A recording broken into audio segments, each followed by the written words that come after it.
Welcome back to where we explore gaming's greatest stories in the most relaxing way possible. If you're new here, hitting that subscribe button helps the channel more than you might think, and I truly appreciate every single one of you who joins this community. Tonight, we journey into the twisted, dreamlike world of Bloodborne to explore the life of its most enigmatic and tragic figure, Gaiman, the first hunter. Over the next couple of hours, we'll uncover the origins of the man who founded the hunt itself, his devastating losses, his impossible choices, and the cosmic prison that would become his eternal home. This is a story of love and loss, of duty and despair, and ultimately, of a man trapped between worlds, yearning for a release that may never come. So settle in, get comfortable, and let the gentle rhythm of this tale carry you off to dreams far more pleasant than those that haunt the cobblestone streets of Gehrman. Let us begin. Chapter 1. Before the dream. Long before the hunter's dream existed, long before the moon presence descended to claim its servant, there was simply a man named Gehrman. To understand who he became, we must first understand the world that shaped him, a world on the precipice of discoveries that would change the very nature of human existence. In the early days of Gehrman's rise to prominence, before it became the nightmare-soaked hellscape we encounter in the game, the city was merely another settlement built upon ancient foundations. The cobblestone streets that would one day run slick with blood were then pathways for merchants and scholars, pilgrims seeking healing, and citizens going about their ordinary lives. The Gothic architecture that now looms so oppressively overhead was simply the fashionable style of the era, grand and imposing, but not yet touched by the shadow of cosmic horror that would later consume everything. Beneath this seemingly ordinary city, however, lay secrets far older and more terrible than anyone could imagine. The Temerian labyrinths stretched endlessly beneath Gehrman's foundations, vast networks of tombs and ceremonial chambers, carved by a civilization that had long since vanished from the waking world. The Temerians had been something more than human, or perhaps something less, depending on how you viewed their transformation. They had communed with beings from beyond the stars, entities so vast and alien that human minds could barely comprehend their existence. And in their communion, they had discovered, or perhaps created, something remarkable: the old blood. It was the scholars of Bergenworth College who first ventured into these forbidden depths.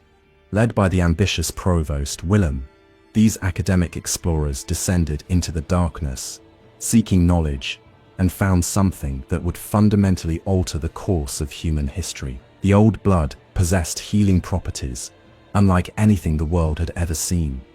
Diseases that had plagued humanity for generations could be cured with a single ministration. Injuries that would have been fatal healed within hours. The elderly found their vitality restored. The weak became strong, and for a brief, shining moment, it seemed that humanity had finally found the key to transcending its mortal limitations. It was during this era of discovery and wonder that Gaiman first appears in the historical record. The exact circumstances of his early life remain shrouded in mystery, lost to time and the chaos that would eventually consume Gehrman. We do not know if he was born to the city or if he came from distant lands, drawn by rumors of miraculous healing. We do not know if he was a scholar, a soldier, or simply an ordinary man, caught up in extraordinary circumstances. What we do know is that he possessed skills and instincts that set him apart from his contemporaries, abilities that would soon prove invaluable as the true cost of the old blood began to reveal itself. For the old blood was not simply a blessing, it was a curse disguised as a miracle, a transformation that began with healing and ended with horror. Those who partook of it found their bodies changing, twisting, growing in ways that were subtle at first but became increasingly disturbing over time. Enhanced strength gave way to bestial urges. Improved health came paired with an insatiable hunger that ordinary food could never satisfy. And for some unfortunate souls, the transformation went even further, reshaping not just their bodies, but their very minds, until what had once been human became something altogether different. This was the scourge of beasts, and it would come to define Gaiman's entire existence. Chapter 2. The birth of the hunt. The first beast transformations were isolated incidents, easily dismissed as anomalies. or the result of individual weakness. A merchant here, a laborer there, people who had perhaps consumed too much of the old blood, or who possessed some inherent flaw that made them susceptible to its darker effects. The Healing Church, that religious organization founded by Lawrence after his philosophical split with Master Willem, assured the populace that these incidents were nothing to fear. The benefits of blood ministration far outweighed the minimal risks they claimed. Proper dosing and careful monitoring would prevent any serious complications. But the incidents grew more frequent, and the beasts grew larger. Where once there had been isolated transformations, now there were clusters of cases appearing throughout the city. Entire families succumbed to the scourge. Neighborhoods had to be quarantined, and the church's assurances began to ring hollow in the face of mounting evidence that something had gone terribly wrong. The beasts that prowled the shadows were no longer recognizable as the people they had once been. They were monsters, creatures of nightmare, given flesh, driven by hunger and rage, and something that might once have been human suffering. The ordinary city watch was utterly unprepared to deal with these creatures. Armed with conventional weapons and trained to handle human criminals, the guardsman who first confronted the beasts was slaughtered almost to a man. Their swords could not pierce the creatures' thick hides. Their tactics, designed for human opponents, proved useless against foes who felt no fear and knew no restraint. Yharnam needed something more than ordinary soldiers. It needed hunters. This is where Gaiman's story truly begins. We do not know exactly how he came to prominence during this crisis. Perhaps he was already known to the church, through connections at Bergenworth. Perhaps he simply proved himself through action, stepping forward when others fled, and demonstrating capabilities that made him invaluable. What we do know is that Gehrman understood, either through instinct or through careful observation, that fighting beasts required an entirely different approach than fighting men. Conventional warfare emphasized formation, discipline, and overwhelming force. Soldiers stood shoulder to shoulder, shields locked, spears extended, presenting an impenetrable wall of steel to their enemies. This approach was worse than useless against beasts. The creatures were too fast, too strong, too utterly indifferent to the intimidation tactics that worked against human opponents. They would tear through shield walls like paper, would not be deterred by disciplined formations, and could not be defeated through the gradual attrition that characterized most medieval warfare. Gaiman developed something new. He observed the beasts, studied their movements and behaviors, identified their patterns and weaknesses, and from these observations, he created the foundations of what would become the hunter's art. Speed over strength, precision over power, the ability to read an enemy's intentions and respond before they could act. These principles would guide generations of hunters who came after him, though few would ever master them as completely as their originator. The weapons Gaiman designed reflected this philosophy. Where conventional arms were heavy and meant for sustained combats, hunter weapons were light enough for quick movements, yet sturdy enough to damage beasthide. He pioneered the concept of trick weapons, armaments that could transform between different configurations to suit different situations. A cane that could extend into a whip-like chain for keeping fast enemies at bay. An axe that could stretch to extended form for greater reach when needed. A saw cleaver that embodied the brutal efficiency his hunting style required. But perhaps Gaiman's most important innovation was his understanding of the psychological requirements of the hunt. Fighting beasts was not merely a physical challenge, but a mental one. The creatures were terrifying, and fear was the greatest killer of hunters who faced them. Many skilled warriors had frozen at crucial moments, overwhelmed by the horror of what they faced, and had died with weapons still sheathed at their sides. Gehrman taught his followers to embrace the hunt rather than fear it. He showed them how to channel their terror into focus, how to use the adrenaline that fear produced to sharpen their senses rather than dull their judgment. The hunt became not just a duty but a calling, a sacred purpose that gave meaning to the otherwise meaningless horror of the scourge. Those who could not adapt to this mindset did not survive their first encounters with beasts. Those who could became the first true hunters. Chapter 3. The Workshop in the Dream. With the hunt established as Gehrman's primary defense against the beast scourge, Gaiman required a base of operations. The church, still in its early stages of development, provided him with a space that would become legendary in the annals of hunting history. The workshop, located in the upper reaches of the cathedral ward, the workshop was both a practical facility and a symbolic statement. It contained everything necessary for the hunt: forges for weapon crafting, workbenches for modifications and repairs, storage for the various supplies and materials that hunters required. The walls were lined with tools and implements whose purposes ranged from obvious to arcane. The smell of leather and oil and worked metal permeated every corner, a comforting reminder of human craft in a world increasingly dominated by forces beyond human comprehension. But the workshop was more than just a building. It was a philosophy made manifest, a physical representation of Gaiman's approach to the hunt. Here, practicality reigned supreme. Every tool had its purpose. Every modification served a function, and there was no room for ornamentation or display.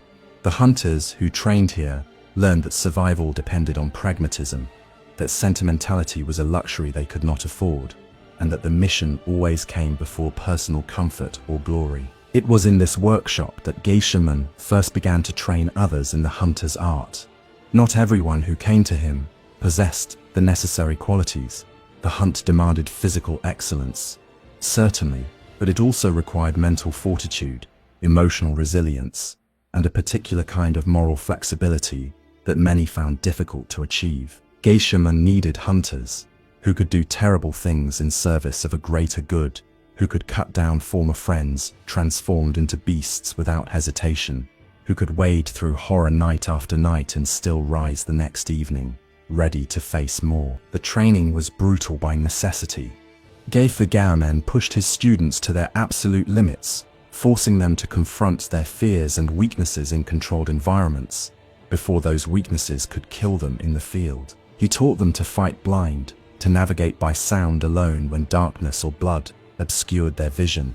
He taught them to fight injured, to continue functioning even when pain threatened to overwhelm their concentration. And perhaps most importantly, he taught them to fight together, to coordinate their attacks, and support one another against foes that could easily overwhelm any single hunter. Among these early students were individuals whose names would become synonymous with the hunt itself. The original hunters, those who trained directly under Gaiman's guidance, represented the finest warriors Gehrman had ever produced. They were faster, stronger, and more skilled than anything that had come before, and their effectiveness against the beast scourge was nothing short of remarkable. But one student stood above all others. One apprentice showed promise that exceeded even Gaiman's considerable expectations. Her name was Maria, and her arrival would change everything. Chapter 4. Lady Maria of the Astral Clock Tower. Lady Maria came to Gehrman from Cainhurst, that distant castle of nobles, whose bloodline carried echoes of something more than merely human. The Cainhurst aristocracy had their own relationship with the old blood, one that predated even Bergenworth's discoveries in the Pythagorean labyrinths. Their blood possessed properties that set them apart from ordinary humans, and Maria carried this heritage in every aspect of her being. She was not like the other students who came to Gehrman, seeking to become hunters, where they were rough-hewn locals or desperate refugees. Maria was refined, educated, and possessed of an innate grace that made even her simplest movements seem choreographed. Her skill with a blade was evident from her first training session, her footwork impeccable, her timing perfect, her instincts sharp enough to anticipate attacks before they were fully formed. But what truly set Maria apart was something less tangible than physical skill. She possessed a quality that Gehrman had rarely seen in his long career of training hunters: genuine compassion, combined with absolute deadly efficiency. Many hunters learn to become cold, to suppress their emotions entirely in order to function in their horrific profession. Maria somehow managed to retain her humanity while still performing her duties with ruthless effectiveness. She could cut down a beast without hesitation, but she never forgot that the creature she faced had once been a person with hopes and fears and loved ones who mourned their transformation. Gehrman found himself drawn to this remarkable woman in ways that surprised him. He had long since abandoned any thoughts of personal connection, had focused entirely on the hunt and the mission to the exclusion of everything else. But Maria awakened something in him that he had thought long dead, feelings he had buried beneath layers of duty and responsibility. Whether these feelings were romantic or paternal or something else entirely, the game leaves deliberately ambiguous. What we know with certainty is that Maria became the most important person in Gaiman's life, the student who became something more, the companion who understood him in ways no one else could. Their partnership was formidable. When Gehrman and Maria hunted together, they were virtually unstoppable.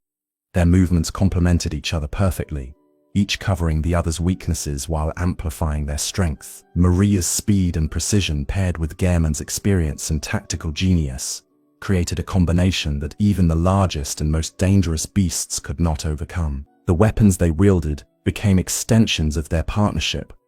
Gaiman's burial blade, that elegant scythe that could fold into a more compact curved sword, was designed for sweeping attacks that could clear multiple enemies at once. Maria's rakuyo, the exotic double-bladed weapon she had brought from Canehurst, was built for rapid, precise strikes that could penetrate even the most armored hide. Together, these weapons performed a dance of death that was as beautiful as it was lethal. During this period, the hunt became something more than mere survival. Under Gaiman's leadership, with Maria at his side, the hunters pushed back the beast's scourge significantly. Neighborhoods that had been abandoned were reclaimed. Citizens who had lived in constant fear began to believe that perhaps the nightmare might eventually end. For a brief shining moment, it seemed that humanity might actually win this war against the forces' transformation and corruption. But even as they achieved these victories, storm clouds were gathering on the horizon. The healing church, ever ambitious in its pursuit of power and knowledge, was preparing an expedition that would change everything. And Gaiman, despite all his wisdom and experience, could not foresee the catastrophe that was about to unfold. Chapter 5.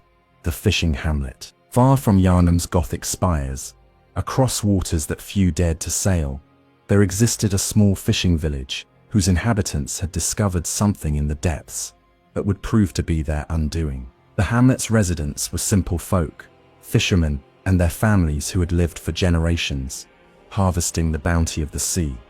They knew nothing of Bergenworth or the healing church, nothing of the old blood or the scourge that plagued distant Yharnam. Their concerns were the tides and the weather, the price of fish at market, and the condition of their nets. But the sea held secrets far older and more terrible than any fish. In the deep waters near their village, the fisherfolk had made contact with something extraordinary, a great one known as Kos, a cosmic entity whose very existence warped reality around her. Unlike the other great ones, who existed primarily in nightmare realms or as formless presences, Kos had taken physical form, a massive creature whose body resembled a grotesque fusion of cephalopod and cetacean, ancient beyond measure and possessed of powers that defied human comprehension. The villagers, in their innocence, had begun to worship this entity. They offered Kos their prayers and their devotion, and in return, she blessed them with her essence. The transformation was subtle at first. Slightly longer limbs, skin that took on a greyish tinge, eyes that seemed to see things beyond ordinary perception. But to the villagers, these changes were marks of divine favor, rather than corruption. They were becoming something more than human, something closer to their goddess, and they embraced this transformation willingly. Word of this hamlet reached the healing church through channels that the game does not fully explain. Perhaps a merchant vessel had passed by and reported the strange inhabitants. Perhaps church agents were specifically seeking evidence of Great One activity in remote locations. Whatever the source, the church leadership saw in the fishing hamlet an opportunity too valuable to ignore.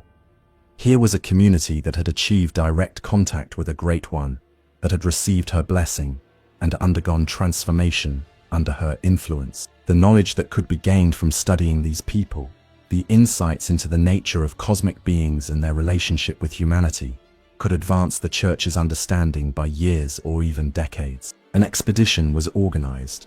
The church's finest scholars would accompany a force of hunters sufficient to secure the hamlet and its inhabitants.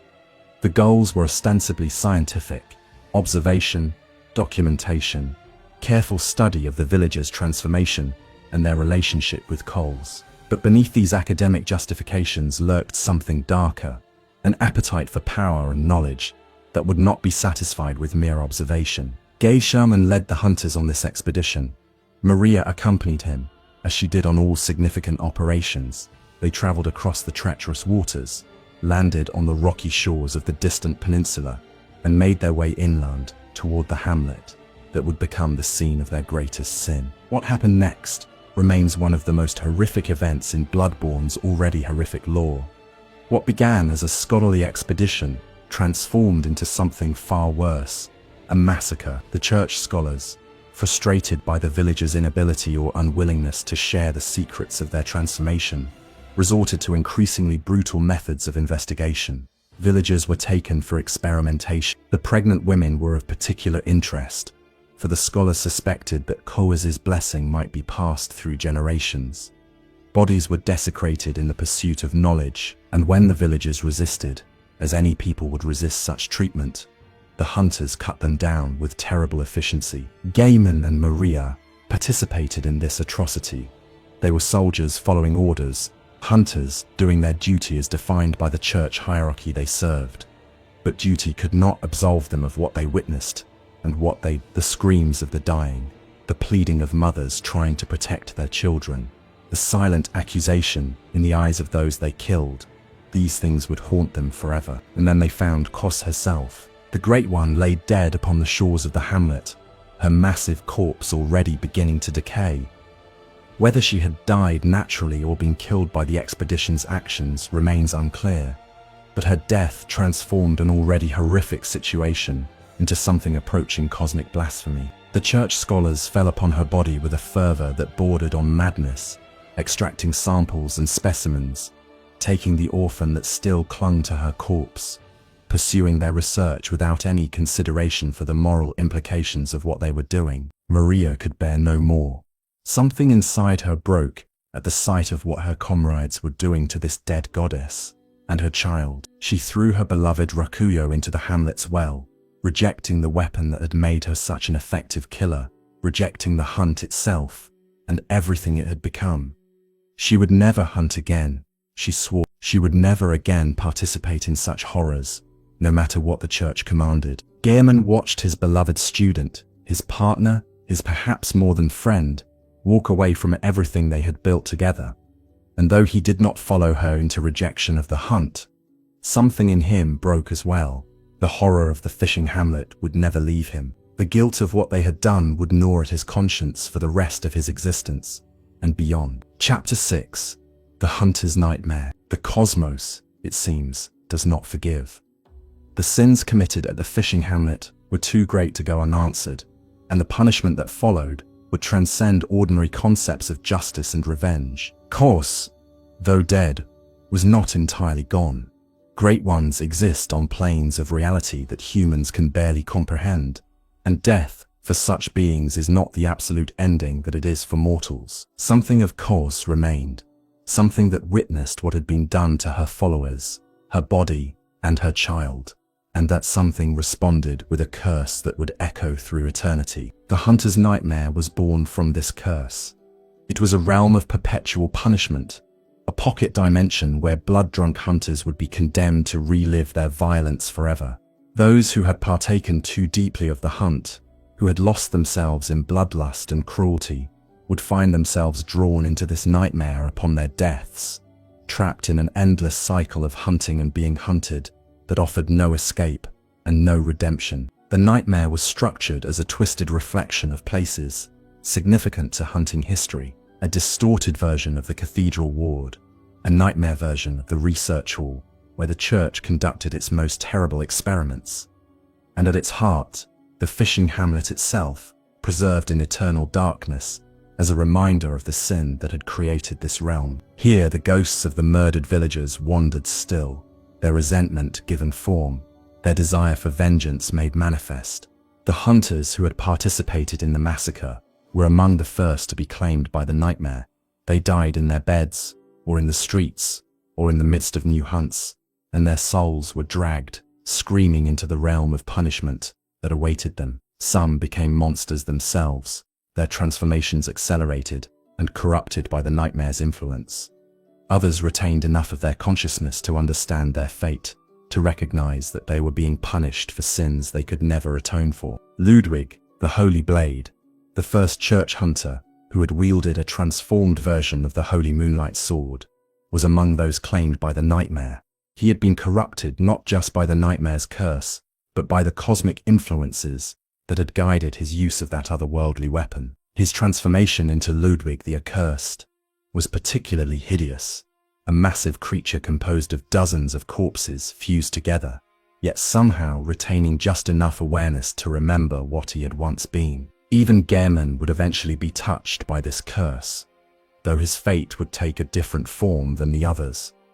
The Moon Presence had other plans for the first hunter, plans that would spare him from the nightmare, but condemn him to something perhaps even worse. Maria, despite her rejection of the hunt, could not escape the guilt of what she had witnessed and participated in. The nightmare claimed her as well, though in a unique way. She was placed as a guardian at the entrance to the fishing hamlet itself, the final barrier between any who might seek to disturb the nightmare's recreation of their greatest sin. Here she would wait through the ages, a sentinel protecting the very place where her conscience had been shattered, bound by guilt and duty to a post she would never willingly abandon. But that fate lay in the future. In the immediate aftermath of the fishing hamlet expedition, there were more pressing concerns. The expedition's survivors returned to Gaiman, carrying samples and specimens, and knowledge purchased at the cost of countless innocent lives. The church leadership received them as heroes, praised their work, and immediately began incorporating the new information into their ongoing research. For those in power, the massacre had been a regrettable but necessary step toward humanity's ultimate transcendence. Gehrman said nothing of what had truly happened.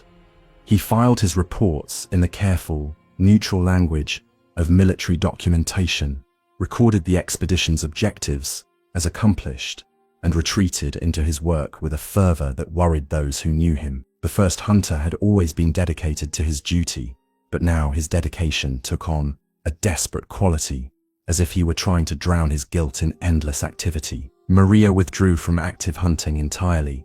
She took a position at the research hall, ostensibly to assist with the care of patients undergoing experimental procedures, but in truth, to atone for her sins by caring for those damaged by the church's pursuit of power. The patients in the research hall were victims of experiments designed to grant human beings the insight of great ones, transformations that left most of them horribly mutilated in mind and body. Maria tended to these broken souls with a gentleness that belied her training as a killer, finding in their suffering a mirror of her own inner torment. The partnership between Gaiman and Maria was effectively over. They would still see each other from time to time, would exchange the polite courtesies demanded by their respective positions, but the easy companionship that had once defined their relationship was gone. Too much had happened at the fishing hamlet. Too much guilt lay between them, unspoken but ever present. They had become strangers to each other, united only by the weight of their shared sin. Chapter 7. Maria's End. The research hall where Maria spent her final years was a house of horrors dressed in the language of scientific inquiry. Here the church's scholars pursued their most ambitious project, the artificial elevation of human consciousness to the level of great ones. They called it research. They called it progress. They called it the path to humanity's ultimate transcendence. But stripped of these noble justifications, it was simply torture on a massive scale. The patients were volunteers. At least in theory, they were people afflicted with incurable diseases, desperate souls who had come to Gaiman seeking the miraculous healing promised by blood ministration. When conventional treatments failed, they were offered a choice: participate in experimental procedures that might grant them not just healing, but transcendence, or be discharged to die slowly of their afflictions.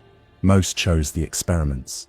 Most came to regret that choice. The procedures involved forcing the patients' heads to expand, creating physical space for the additional insight that the scholars believed was necessary for cosmic awareness. The results were uniformly horrific. Patients' skulls split and reformed into bulbous, misshapen masses. Their eyes multiplied or disappeared entirely. Their minds fractured under the weight of perceptions they were never meant to experience. Those who survived became the living failures, creatures that retained just enough consciousness to understand their condition, but had lost the cognitive capacity to communicate or interact meaningfully with the world. Maria cared for these victims with a dedication that was both admirable and self-destructive. She spent hours at their bedsides, offering what comfort she could to beings who could no longer comprehend comfort. She held their malformed hands as they died, whispered soothing words into ears that might or might not still function, and recorded their final moments in journals that no one would ever read. Each death was another weight, added to the burden of guilt she already carried from the fishing hamlet. The scholars noticed her dedication and misunderstood it entirely. They saw in Maria a kindred spirit, someone who understood the importance of their work and was willing to make the sacrifices necessary to see it through. They invited her to observe their procedures, to offer suggestions based on her experience as a hunter, perhaps even to participate directly in the research. Maria declined these invitations with a politeness that barely concealed her horror. But she could not refuse everything. As the experiments continued and the failures mounted, the scholars became increasingly desperate for breakthroughs. They began seeking subjects with unique physiological characteristics, people whose bloodlines might make them more susceptible to transformation. Maria's Cainhurst heritage made her an obvious candidate for study, even if she refused FIS become a direct subject. They asked her to provide blood samples. They asked her to undergo examinations. They asked her questions about her family history, her diet, her dreams. Maria answered these questions truthfully, seeing no harm in providing information that might help the patients she cared for. But the scholar's interest in her blood awakened something that had been dormant since the fishing hamlet, her guilt about her Cainhurst heritage. The nobles of Cainhurst had gained their special blood through their own communion with cosmic forces, their own sins against the natural order. Maria's abilities as a hunter, her grace and speed and deadly precision, were not simply the result of training. They were manifestations of a bloodline that was itself a form of corruption. This realization broke something in Maria that the fishing hamlet had merely cracked.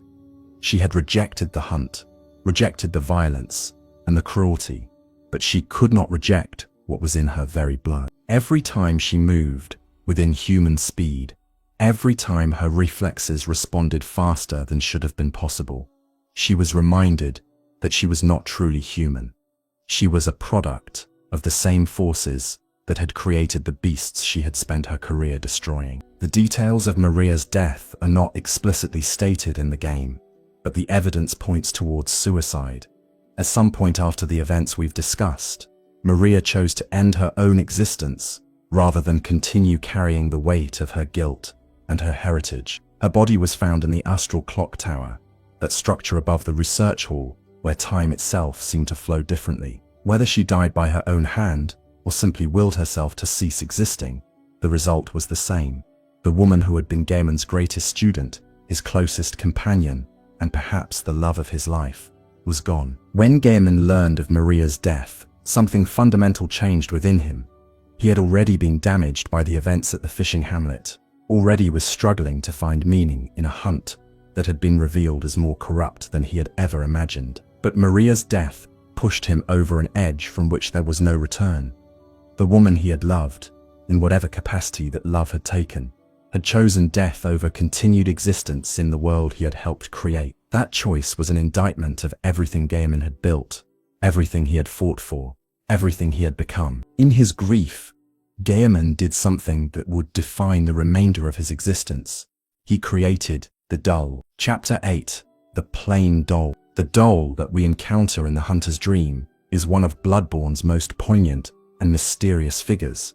She is gentle and nurturing, a comforting presence in a world otherwise defined by horror and violence. She tends to hunters with genuine care, channels their blood echoes into increased strength, and offers words of encouragement and support that seem almost motherly in their warmth. But her origins reveal a depth of tragedy that transforms her from a simple helper into a symbol of Gaiman's eternal loss. Gaiman created the doll in Maria's image.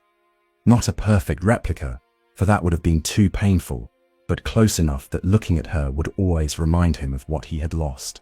He crafted her physical form with the same skill he had applied to creating weapons, each joint articulated for smooth movement, each feature shaped to echo Maria's graceful countenance. He dressed her in attire similar to what Maria had worn, designed her mannerisms to reflect Maria's gentle demeanor, and gave her a voice that carried echoes of Maria's speech patterns. But a doll, no matter how skillfully constructed, is only a doll. It cannot think or feel or respond. It sits where it is placed, moves only when moved by external force, and provides no companionship to ease the loneliness of its creator. Gaiman had created a perfect memorial to his lost love, but a memorial is cold comfort to a heart that yearns for genuine connection. This is where the cosmic elements of Bloodborne's story intersect with Gaiman's personal tragedy. At some point during his grief, Gaiman encountered the Moon Presence, one of the Great Ones, whose existence had indirectly led to all the horrors he had experienced. The Moon Presence, like all Great Ones, yearned for surrogate children to fill the void left by its own cosmic infertility. In Gaiman, it saw an opportunity, a skilled hunter who could serve as the caretaker of a special realm, a guide who could identify and develop potential surrogate candidates from among the humans who would be drawn into the hunt. The deal that Gehrman struck with the Moon Presence is never explicitly stated, but its terms can be inferred from the results. Gehrman would serve as the host of the hunter's dream, that pocket dimension where chosen hunters could be bound and guided toward the Great One's purposes. In return, the Moon Presence would animate the doll, give her the semblance of life that Gehrman so desperately craved. When the doll first moved, when her eyes opened and she spoke in Maria's voice, the emotions that Gaiman experienced must have been overwhelming. Here was his beloved companion, returned, or something that looked enough like her to ease the worst of his grief. She moved with Maria's grace, spoke with Maria's kindness, and looked at him with eyes that seemed to hold Maria's gentle wisdom. But the doll was not Maria. She would never be Maria. She was a created being, animated by cosmic power, but lacking the lived experiences that had made Maria who she truly was. She could not remember the hunts they had shared, could not recall the horror of the fishing hamlet, could not understand why Gaiman sometimes looked at her with such profound sadness in his eyes. She loved him, in whatever way an animated construct could love, but her love was simple and unconditional, lacking the complexity and depth that characterize genuine human relationships. This is the tragedy that defines the doll's existence. She wants to be useful to Gaiman, wants to ease his suffering and bring him comfort, but she can never give him what he truly needs, because what he needs is not something that can be created or substituted. She can offer warmth and care and gentle words, but she cannot fill the Maria-shaped void in Gaiman's heart, because that void was created by a specific person with specific experiences and memories that the doll simply does not possess. The doll is aware of her limitations, at least on some level. In the hunter's dream, she will sometimes ask the player character if they think she could ever love someone, or if her artificial nature means that her feelings are somehow less valid than those of natural beings. These questions reveal a consciousness that is sophisticated enough to doubt itself, to wonder about its own nature and the authenticity of its emotions. The doll knows that she was created as a substitute for someone else, knows that Gaiman looks at her and sees a ghost rather than the being she actually is, and struggles to find meaning in an existence defined by being someone's second choice. For his part, Gaiman seems to have retreated into a kind of emotional numbness. Since the doll's animation, he treats her with courtesy and respect, appreciates her care and attention, but maintains a distance that suggests he fears becoming too attached to a being he knows is not truly his lost love. He has learned the hard way that attachment leads to loss, that loving anything in this world means eventually watching it be taken away. Better to keep the doll at arm's length, to accept her services without investing too much emotional capital in a relationship that can never truly satisfy his deepest needs. Chapter 9. The Eternal Prison. With the doll animated and the hunter's dream established, Gaiman settled into what would become his permanent role, the caretaker of a cosmic nursery, the guide who would introduce new hunters to the nightmare that had consumed his world. The moon presence had given him what he asked for, but the price was his freedom. Gaiman could never leave the dream. He could never die and move on to whatever awaited beyond mortal existence. He was bound to this realm for as long as the moon presence required his services, which in practical terms meant forever. The hunter's dream exists outside normal time. From within its boundaries, Gaiman has watched as generations of hunters have risen and fallen, as Gaiman has descended further and further into chaos, as everything he once fought to protect has been consumed by the very forces he failed to contain. He has seen countless hunters enter the dream, has guided them through their early challenges, has watched most of them fail and be recycled through the endless cycle of death and rebirth that the dream enables. The dream itself is a strange and melancholic place. The workshop that forms its central structure is not the original workshop where Gaiman trained his hunters, but rather a recreation of it, a memory made manifest through cosmic power. Every tool, every weapon, every piece of furniture is placed exactly as Gaiman remembers from his days of active hunting, creating an environment that is both comforting and deeply sad. This is a memorial to a life that has long since ended, a shrine to purposes that were corrupted beyond redemption. Outside the workshop, the dream's landscape is sparse and dreamlike. Rolling hills covered in flowers lead to a cliff overlooking an infinite sea of clouds. The sky is permanently fixed in a state of uncertain twilight, neither full night nor breaking dawn, but something eternally in between. Gravestones dot the landscape, markers for hunters who have died in the waking world, but whose connection to the dream allows them to return from death. The atmosphere is peaceful but heavy, like visiting a beautiful cemetery where everyone you ever loved is buried. Gaiman spends most of his time in a wheelchair near the workshop's entrance, seemingly asleep but never truly at rest. His dreams are troubled, filled with memories of Maria, of the fishing hamlet, of the countless hunters he has trained who went on to die in the streets of Gaiman. He murmurs in his sleep fragmentary phrases that hint at the turmoil within his mind. "Oh, Lawrence, what's taking you so long? I've grown too old for this, of little use now, I'm afraid." These sleep murmurings reveal the depth of Gaiman's exhaustion and despair. He has been trapped in the dream for what feels like an eternity, has watched the world he tried to save descend into nightmare, and has been powerless to do anything about it. He cannot leave the dream to intervene directly in Gaiman's affairs. He cannot stop the moon presence's plans, or free himself from its service.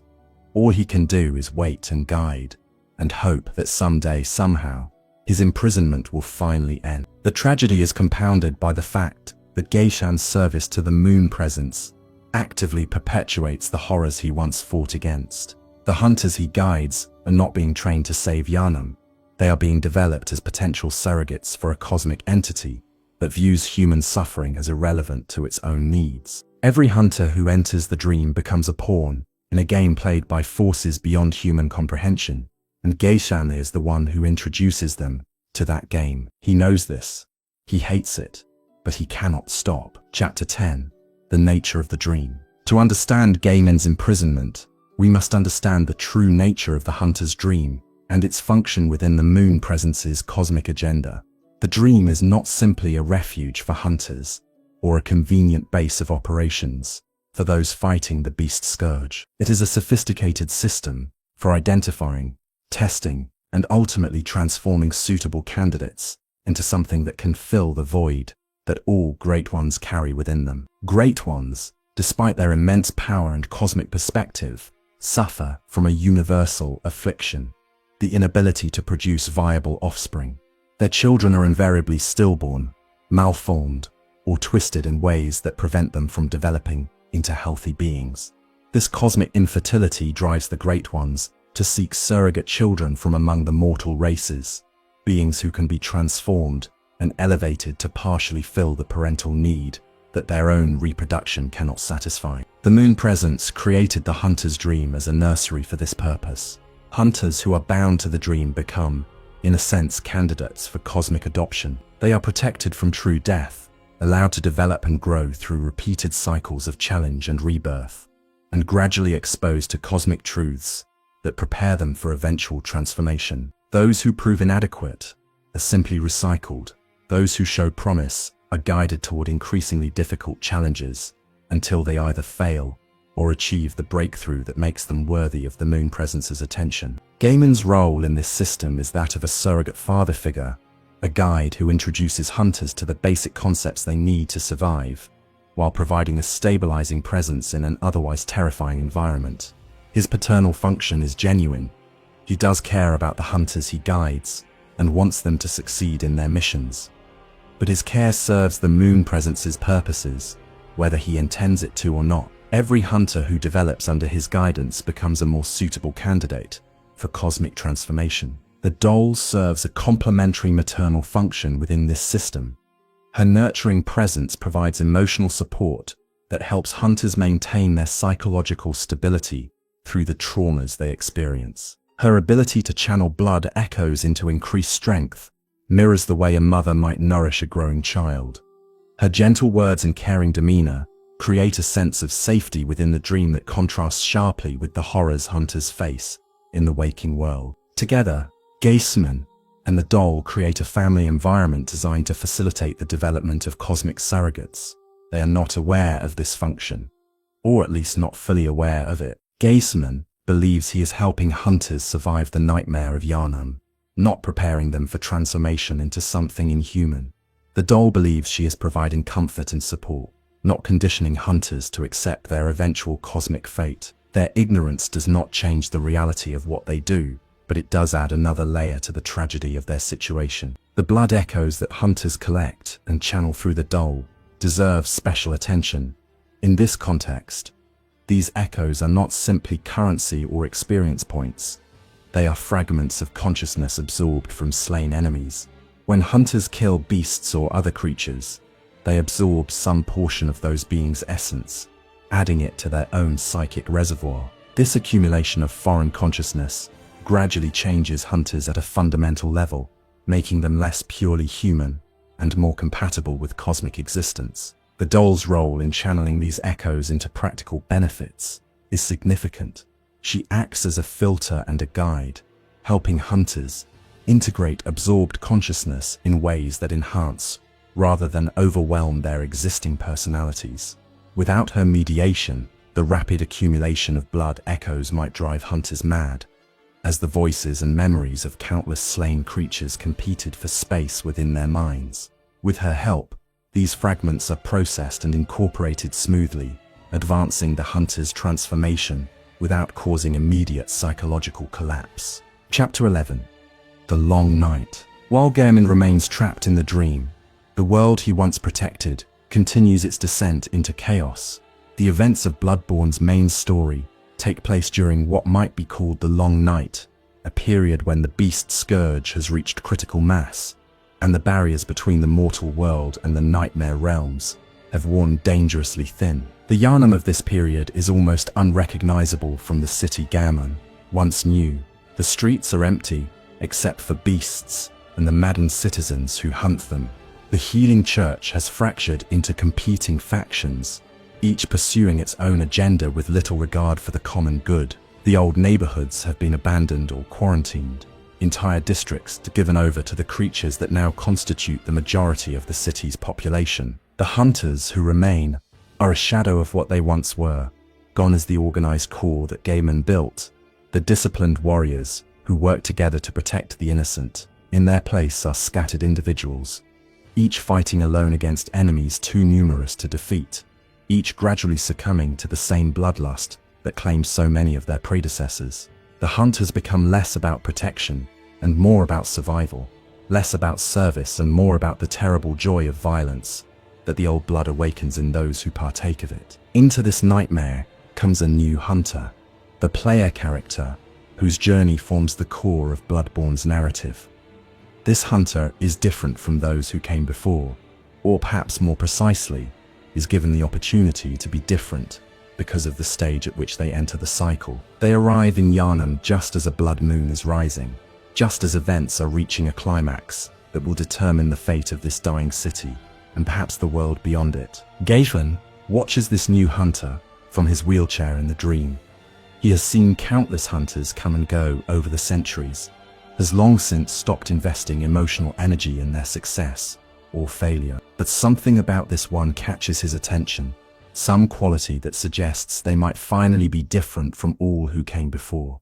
He does not allow himself to hope, not anymore, but he watches with more interest than he has shown in ages. The hunter's journey through Gehrman is, in one sense, a retracing of paths that Gaiman walked in his youth. They fight through the same streets where he once battled beasts, explore the same cathedral ward where the church established its power, descend into the same forbidden woods where dark secrets were hidden from public knowledge. Every location holds memories for the old man trapped in the dream, memories of hunts conducted and friends lost and decisions made that can never be unmade. But the hunter also ventures into places that Gaiman never reached during his active career. The nightmare realms that were created after his imprisonment, the research facilities where the church's darkest experiments were conducted, the cosmic dimensions where great ones dwell in their terrible majesty. Through the hunter's progress, Gaiman gains glimpses of how far things have deteriorated since his imprisonment, and the knowledge only deepens his despair. Chapter 12. The Choice of Mercy. The relationship between Gaiman and the player character develops throughout the course of the game, though their direct interactions are limited. In the early stages, Gaiman appears to be nothing more than a sleeping old man, too exhausted from centuries of duty to engage with the latest hunter to enter his dream. But as the hunter progresses, as they prove themselves worthy of attention through their victories against increasingly powerful foes, Gaiman begins to take notice. His advice, when he gives it, is practical and grimly realistic. He speaks of the hunt not with the zeal of a true believer, but with the weary resignation of someone who has seen too much to maintain any illusions about what they are doing. The night is long, he tells the hunter, but morning always comes. It sounds like encouragement, but knowing Gaiman's true situation, it takes on a different meaning. He is not encouraging the hunter to persevere. He is reminding himself that even the longest nightmare must eventually end. As the hunter approaches the game's climax, Gaiman's involvement becomes more direct. He appears in the dream more frequently, seems more alert and engaged, watches the hunter with eyes that hold something that might be hope or might be fear. The Moon Presence's plans are approaching fruition, and Gaiman knows that soon everything will change. The final confrontation between Gaiman and the hunter is one of the most emotionally complex scenes in gaming history. Gaiman rises from his wheelchair, takes up the burial blade that he has not wielded in centuries, and offers the hunter a choice. He can grant them a merciful death, freeing them from the dream before dawn breaks, and releasing them from the endless cycle of hunting and rebirth. Or, if they refuse this mercy, he will fight them with all the skill that made him the first hunter, seeking to force upon them the release they will not accept willingly. This offer reveals the depths of Gaiman's character. He is not attacking the hunter out of malice or cosmic obligation. He genuinely believes that death would be a kindness, that being released from the dream before the Moon Presence can claim them is the best possible outcome for anyone trapped in this nightmare. He has been imprisoned for so long, has watched so many hunters suffer through the horrors of Gehrman, that he cannot imagine anyone wanting to continue such an existence. But there is another layer to his offer that Gaiman may not consciously acknowledge. He wants to die. He has wanted to die for longer than he can remember. The dream has become his prison. The doll, a constant reminder of the love he lost. And every moment of his continued existence is a moment of suffering that he can do nothing to alleviate. by fighting the hunter, by forcing a confrontation that can only end with one of them dead. He is seeking the release that has been denied him for so long. If the hunter accepts his mercy, if they agree to be freed from the dream, Gaiman grants them a peaceful death.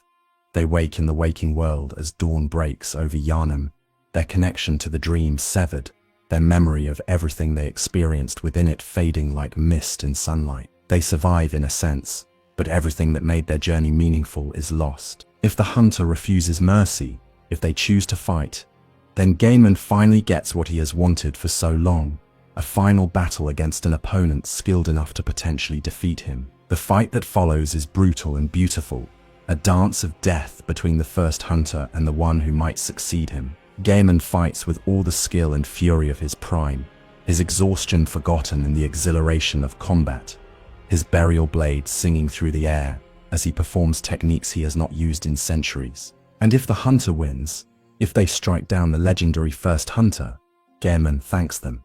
His death is not a defeat, but a release, a gift that has been denied him for longer than any mortal could comprehend. The night and the dream were long, he whispers, as he fades away. After an eternity of imprisonment, Gehrman is finally free. Chapter 13. Beyond Gaiman. But the hunter's journey does not end with Gaiman's death. There is one more player in this cosmic drama, one more confrontation that determines the true ending of the story. The moon presence itself descends into the dream, seeking to claim the hunter, who has proven themselves worthy through their defeat of its servant. What happens next depends on choices the hunter has made throughout their journey.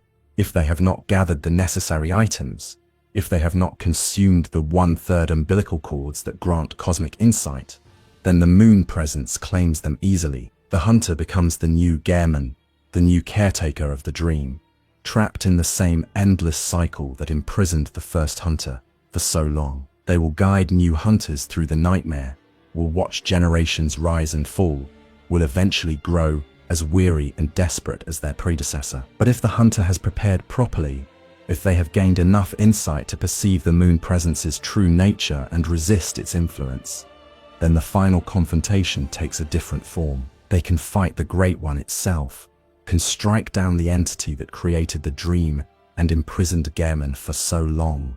And if they win, if they achieve what no human has ever achieved, they undergo a transformation that changes everything. The hunter becomes an infant, Great One, a new cosmic entity born from mortal consciousness.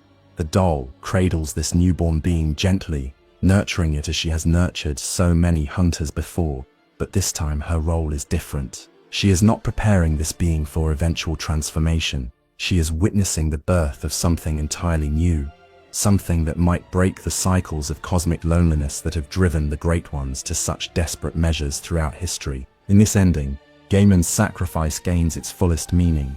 His centuries of imprisonment, his guidance of countless hunters, his final battle against the one who would succeed him all contributed to the creation of something unprecedented. The first hunter's legacy is not just the techniques and weapons he developed, but the liberation of a new consciousness from the patterns that have trapped both humans and Great Ones in their respective cycles of suffering. Chapter 14. The meaning of the dream.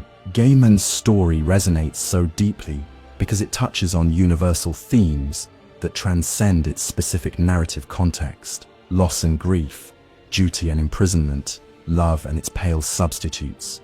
These are experiences that every person can understand, even if they have never wielded a burial blade or faced a beast in the streets of Gehrman. At its heart, Gehrman's story is about the impossibility of true substitution.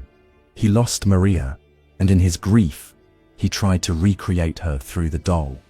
But the doll could never be Maria, no matter how closely she resembled the woman Gaiman loved. She lacked the lived experiences, the shared history, the specific qualities that had made Maria who she truly was.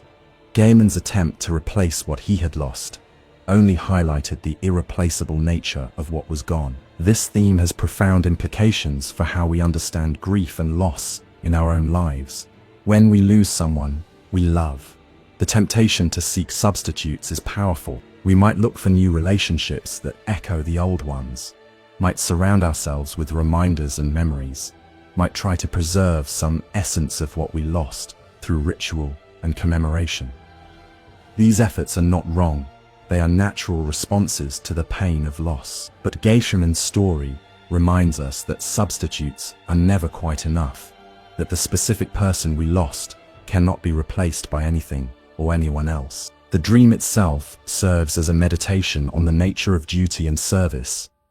Gehrman gave up his freedom to serve the moon presence, accepting imprisonment in exchange for the animation of the doll. This exchange has parallels in many real-world situations.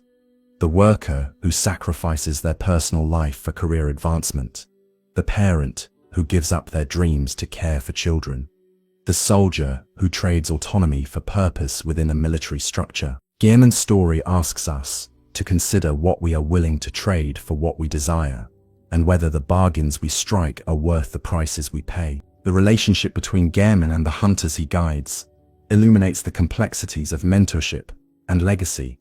Gehrman genuinely wants his hunters to succeed, genuinely cares about their welfare and development, but his guidance serves purposes he may not fully understand or approve of, advancing the moon presence's agenda, whether he intends it to or not. This situation has parallels in any relationship where a mentor's efforts serve institutional purposes beyond the mentor's control. The teacher whose student's success reflects well on a school they may not believe in, coach who develops athletes for organizations they may disagree with. Finally, Gaiman's story offers a profound meditation on the possibility of release and redemption. After centuries of imprisonment, after watching everything he built be corrupted and destroyed, Gaiman finally found release through the hunter's actions. His death was not a defeat, but a gift, a liberation from suffering that had become unbearable. This ending suggests that even the longest night must eventually end, that even the most hopeless imprisonment can eventually be escaped. But the story also complicates this hopeful message. Gehrman's release required violence. He had to fight and be killed to finally escape his prison, and his escape came at the cost of potentially creating a new prisoner, a new caretaker, who would replace him in the dream's eternal cycle. Freedom in Gehrman's story is not simply granted, it must be fought for, and its achievement often creates new forms of imprisonment for others. Chapter 15. Gaiman's Weapons and Legacy. No discussion of Gaiman would be complete without examining the weapons he created and used, for they represent his philosophy made manifest in steel and wood and bone. The burial blade, in particular, serves as a physical expression of everything Gaiman believed about the hunt. The burial blade is a trick weapon, one of the transforming armaments that became synonymous with Yharnam's hunters. In its normal form, it appears as a simple curved sword, elegant and practical, suitable for the quick strikes and agile movements that define the hunter's art. But at the touch of a mechanism, it transforms into a massive scythe, the blade extending on a long shaft to create a weapon with devastating reach and sweeping power. This dual nature reflects Gehrman's philosophy perfectly. The hunter must be adaptable, able to switch between approaches as the situation demands. Sometimes precision is required, careful strikes that target specific weaknesses, controlled movements that conserve stamina and avoid unnecessary risks.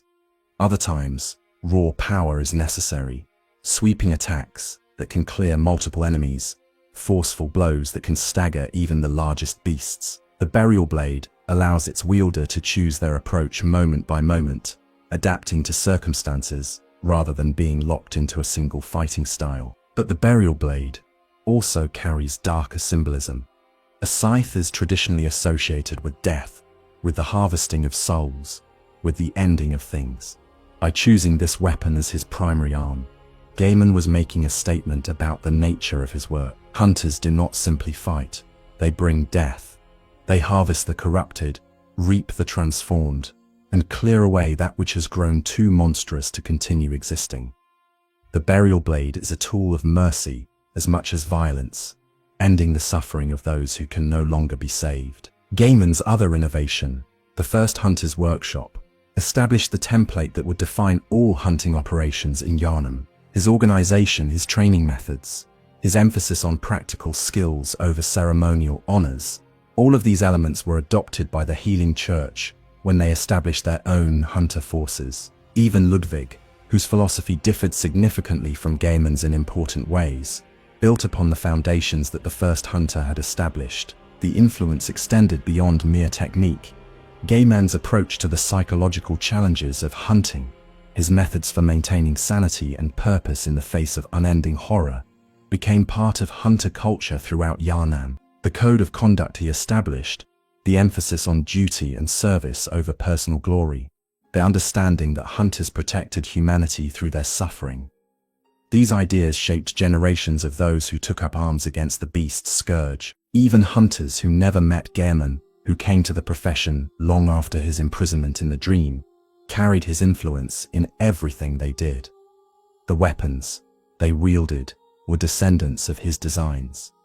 The techniques they employed were evolutions of his innovations.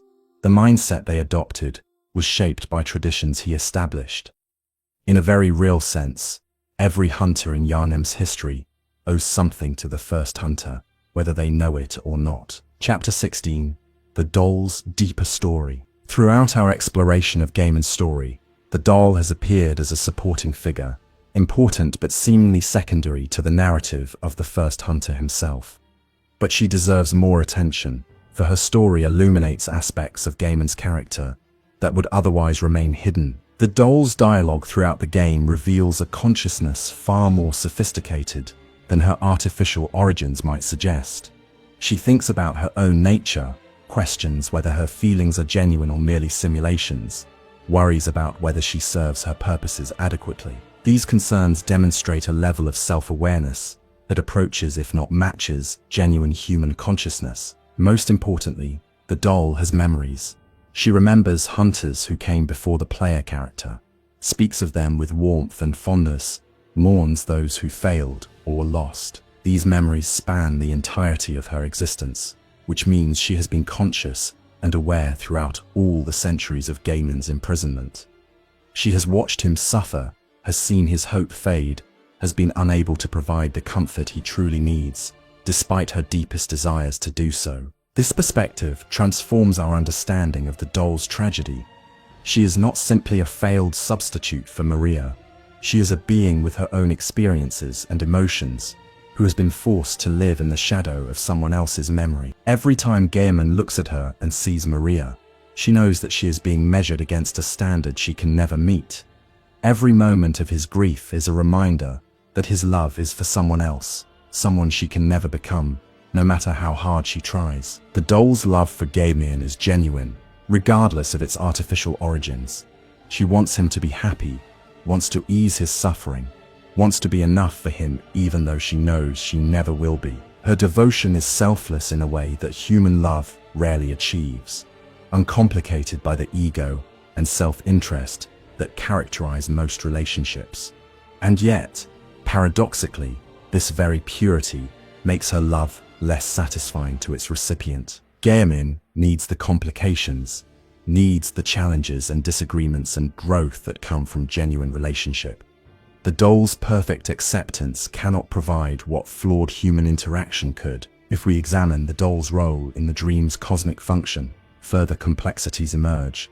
She serves as the maternal figure in the moon presence's nursery, nurturing hunters toward their eventual transformation. But she performs this function without understanding its full implications, genuinely believing that she is helping hunters achieve their goals, rather than preparing them for cosmic consumption. When she helps hunters grow stronger through blood echoes, she thinks she is aiding their survival. The truth is far more sinister, but her ignorance is genuine. This ignorance raises profound questions about moral responsibility. Is the doll complicit in the moon presence's agenda if she doesn't understand what she's participating in? Can we hold her accountable for outcomes she never intended and doesn't comprehend? These questions have no easy answers, but they deepen our appreciation for the doll as a tragic figure in her own right, not just an extension of Gaiman's tragedy. Chapter 17. The Hunter's Nightmare. Revisited. We touched on the Hunter's Nightmare earlier, but its connection to Gaiman deserves further exploration. This realm of punishment was created by Kos's curse in response to the atrocities at the fishing hamlet, atrocities in which Gaiman participated. Understanding the nightmare illuminates both the weight of his guilt and the reason for his desperate desire for release. The hunter's nightmare is structured as a twisted reflection of the waking world, with locations familiar to anyone who has explored Gehrman, but distorted in subtle and disturbing ways. Blood falls from the sky like rain. The architecture defies normal geometry. Time itself seems to flow differently, moments stretching into eternities while years pass in instants.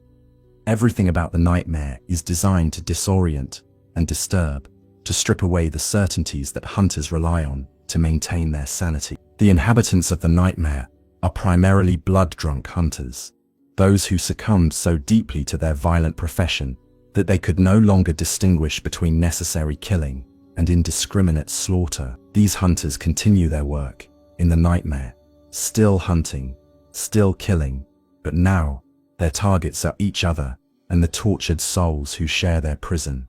There is no purpose to their violence, no redemption in their efforts.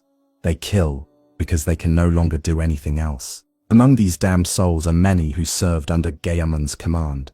They trained in his workshop, learned his techniques, carried his weapons into battle against the beasts of Gehrman. Now they are trapped in eternal punishment for sins that Gaiman's training enabled them to commit. Their fate is, in some sense, his responsibility. He taught them to kill, taught them to embrace violence as a calling, and now they suffer for following the path he showed them. Maria's presence in the hunter's nightmare compounds this guilt. She guards the entrance to the nightmare's recreation of the fishing hamlet, the site of their shared sin. To reach the hamlet, hunters must defeat her in combat. They must cut down the woman Gehrman loved, ending her existence even in this realm of eternal punishment. The cruelty of this arrangement is almost elegant in its thoroughness. Not only must Gehrman live with the memory of Maria's death, but he must know that hunters seeking to understand the truth of the nightmare will have to kill her again and again, forever. Gaiman cannot enter the hunter's nightmare himself. The moon presence's claim on him supersedes Kos's curse, keeping him bound to the dream rather than the nightmare realm. But he knows it exists. He knows his former students suffer there. He knows Maria waits at her post, condemned to eternal vigilance by guilt she could never escape, and there is nothing he can do about any of it. This helplessness is perhaps the cruelest aspect of Gaiman's imprisonment. He was always a man of action, someone who responded to problems by solving them directly. Now he can only watch as the consequences of his past actions play out, unable to intervene, unable to help, unable to do anything except wait and guide and hope for an end that may never come. Chapter 18. Philosophy of the First Hunter. Gaiman's philosophy of hunting extends beyond mere technique into something approaching a spiritual framework for confronting horror. His teachings, as we can infer them from the game's lore and mechanics, offer insights into how one might maintain sanity and purpose while engaged in work that constantly exposes one to the worst that existence has to offer. The central tenet of Gaiman's philosophy seems to be acceptance of the hunt as an end in itself, rather than a means to some other goal. He did not hunt to make Gehrman safe, or to earn glory, or to advance the church's agenda. He hunted because hunting was what needed to be done, and someone needed to do it. This acceptance freed him from the disappointments that plagued hunters who sought specific outcomes from their work. When the beast scourge worsened despite his efforts, when the church corrupted everything he had built, when the nightmare consumed his beloved city, his purpose remained unchanged. The hunt continued because the hunt must continue. This might seem like a bleak philosophy, a kind of cosmic resignation that strips meaning from effort and achievement. But there's another way to read it. By focusing on the act of hunting rather than its outcomes, Gaiman found a source of meaning that could not be taken from him by external circumstances. His purpose was always within his control, always a matter of his own choices, rather than dependent on how the world responded to his actions. This autonomy provided psychological stability that more goal-oriented hunters often lack. The concept of the good death also features prominently in Gaiman's thinking. He recognized that death in combat was the likely end for any hunter, and rather than fearing this outcome, he taught his students to embrace it as part of their calling. A hunter who died well, who fell fighting for something worthwhile, achieved a kind of completion that those who survived in compromised circumstances could never match. This acceptance of mortality reduced the fear that could paralyze hunters in critical moments and allowed them to fight with a freedom that those who clung desperately to life could not achieve. But here we must acknowledge the dark side of this philosophy. Gaiman's acceptance of the hunt as its own purpose could become, in lesser practitioners, an excuse for violence without conscience. If the hunt is its own justification, then any action taken in service of the hunt is automatically justified. This reasoning led to horrors like the fishing hamlet massacre, where hunters committed atrocities because their purpose required it, and they had trained themselves not to question their purpose. Gaiman himself seems to have struggled with this tension. His participation in the fishing hamlet expedition suggests he followed orders that conflicted with his conscience, prioritizing the hunt over his own moral judgment. The guilt he carries for this decision indicates that even he recognized the inadequacy of pure purpose worship as an ethical framework. Purpose must be tempered by principle, or it becomes license for any brutality. The lesson, perhaps, is that philosophies designed to maintain psychological stability in the face of horror can themselves become sources of horror if taken too far. Gaiman's teachings enabled hunters to function effectively in nightmarish circumstances, but they also enabled the very nightmares that hunters were meant to oppose. The first hunter's legacy is not simple or wholly positive. Like everything else in Bloodborne's world, it contains light and shadow, inextricably intertwined. Chapter 19. The Sound of Gehrman. For those playing Bloodborne, Gaiman's character is brought to life through performance as much as writing. His voice, provided by Alan Corduna, carries a weariness that transcends simple exhaustion. Every word seems to cost him effort, to emerge from depths of sorrow that have had centuries to accumulate.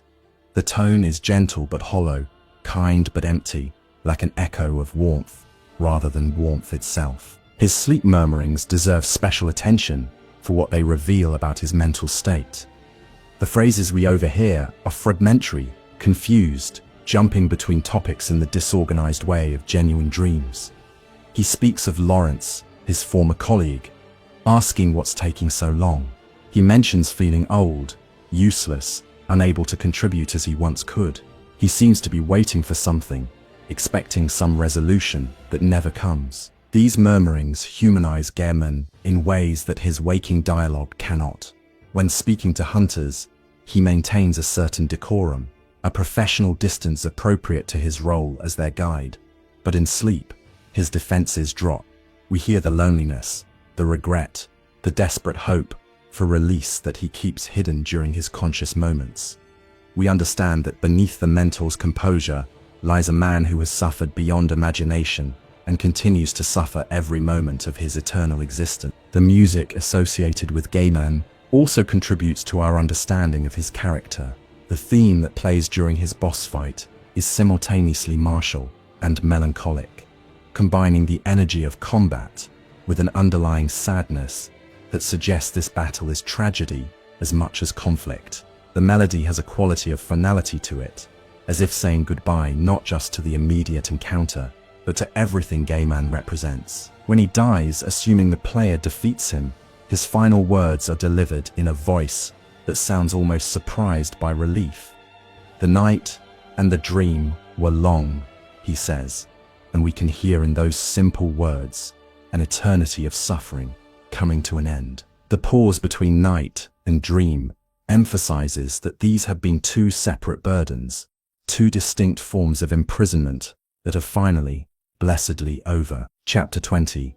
Gaiman in game design. From a game design perspective, Gaiman serves multiple functions that contribute to Bloodborne's overall excellence. He is the player's primary point of contact with the game's lore, the character through whom exposition is delivered naturally rather than through information dumps. He provides emotional stakes for the game's conclusion, transforming what could be a simple boss encounter into a morally complex confrontation with someone the player has come to know, and he embodies the game's themes of cycles, imprisonment, and the desperate search for meaning in a hostile universe. His placement in the dream, always present but rarely interactive until the late game, creates a specific psychological effect on players. We see him there from the beginning, a silent figure in a wheelchair who occasionally murmurs in his sleep. We wonder who he is, what his role might be, why he seems so sad and tired. These questions sustain engagement with the narrative, even during portions of the game focused primarily on action and exploration. When Gehrman finally does speak to us directly, his words carry weight accumulated through hours of silent presence. We've been waiting for this moment, wanting to understand this mysterious figure, and his eventual dialogue satisfies that curiosity while creating new questions. Each piece of information he shares opens new avenues for speculation, new connections to draw between disparate elements of the game's lore. The final confrontation with Gaiman exemplifies From Software's approach to boss design. He is not simply a difficult enemy to overcome, but a character whose defeat means something beyond the immediate satisfaction of victory. Players must decide whether to accept his mercy or fight, and this choice has narrative implications that affect how we understand the entire game. Those who accept miss the boss fight entirely. Those who refuse must literally kill a character they have spent the entire game getting to know. This design creates emotional complexity rare in video games. Many games ask players to kill enemies, but few make those kills feel like genuine losses. Gaiman's death is a victory in mechanical terms, but something more ambiguous in narrative ones. We have freed him from his prison, yes, but we have also ended the existence of someone who, for all his suffering, was still trying to help us in his limited way. Chapter 21. Gehrman and Maria. The relationship between Gehrman and Maria deserves its own focused exploration, for it represents the emotional core of his character and explains so much of what he becomes after her loss. The nature of their bond is never explicitly defined in the game. Were they lovers in the romantic sense, or was their connection more professional, a partnership of exceptional hunters who worked better together than apart? Was Gaiman's love for Maria the love of a man for a woman, or something more complex, mentor for student, soldier for comrade, old warrior for young protege, who represented everything he hoped the hunt could become? The ambiguity is intentional and ultimately irrelevant. Whatever label we might apply to their relationship, its depth and importance are beyond question. Maria was the most important person in Gehrman's life, the one whose opinion mattered most, the one whose presence gave meaning to his work. Her loss broke something in him that could never be repaired, regardless of whether that breaking was romantic heartbreak or something equally profound, but differently categorized. Maria's rejection of the hunt after the fishing hamlet must have been particularly devastating for Gaiman. She did not simply leave him personally. She left everything he had built, everything he represented. Her decision to throw away her requiem was a repudiation of the hunter's path itself, of the philosophy and techniques and purpose that Gaiman had dedicated his life to developing. In rejecting the hunt, Maria was implicitly rejecting Gaiman himself, yet he could not follow her into rejection. Whatever Maria's choice meant to him, Gaiman remained committed to the hunt. Perhaps he lacked the courage to walk away from everything he knew. Perhaps he believed, despite everything, that the hunt was still necessary and still worth pursuing. Perhaps he simply could not imagine any other way to exist, having defined himself through his work for so long that he had no separate identity to fall back on. This inability to follow Maria into rejection created a permanent distance between them that even their shared guilt could not bridge. They had experienced the same horror, had been complicit in the same atrocities, but they responded to that experience in fundamentally different ways. Maria chose rejection and eventually death. Gaiman chose continuation and eventually imprisonment. Neither choice was wrong in any absolute sense, but they were incompatible, and that incompatibility ended whatever connection they might have maintained. The doll represents Gaiman's attempt to recover what he lost through Maria's death. and his own choices. But as we have discussed, the doll could never be Maria, and Gaiman's attempt to find in her the comfort he sought only highlighted the impossibility of his desire. He created a memorial that he must live with forever, a constant reminder of what he once had and can never have again. Chapter 22. The Weight of Time. Time in the hunter's dream flows differently than in the waking world.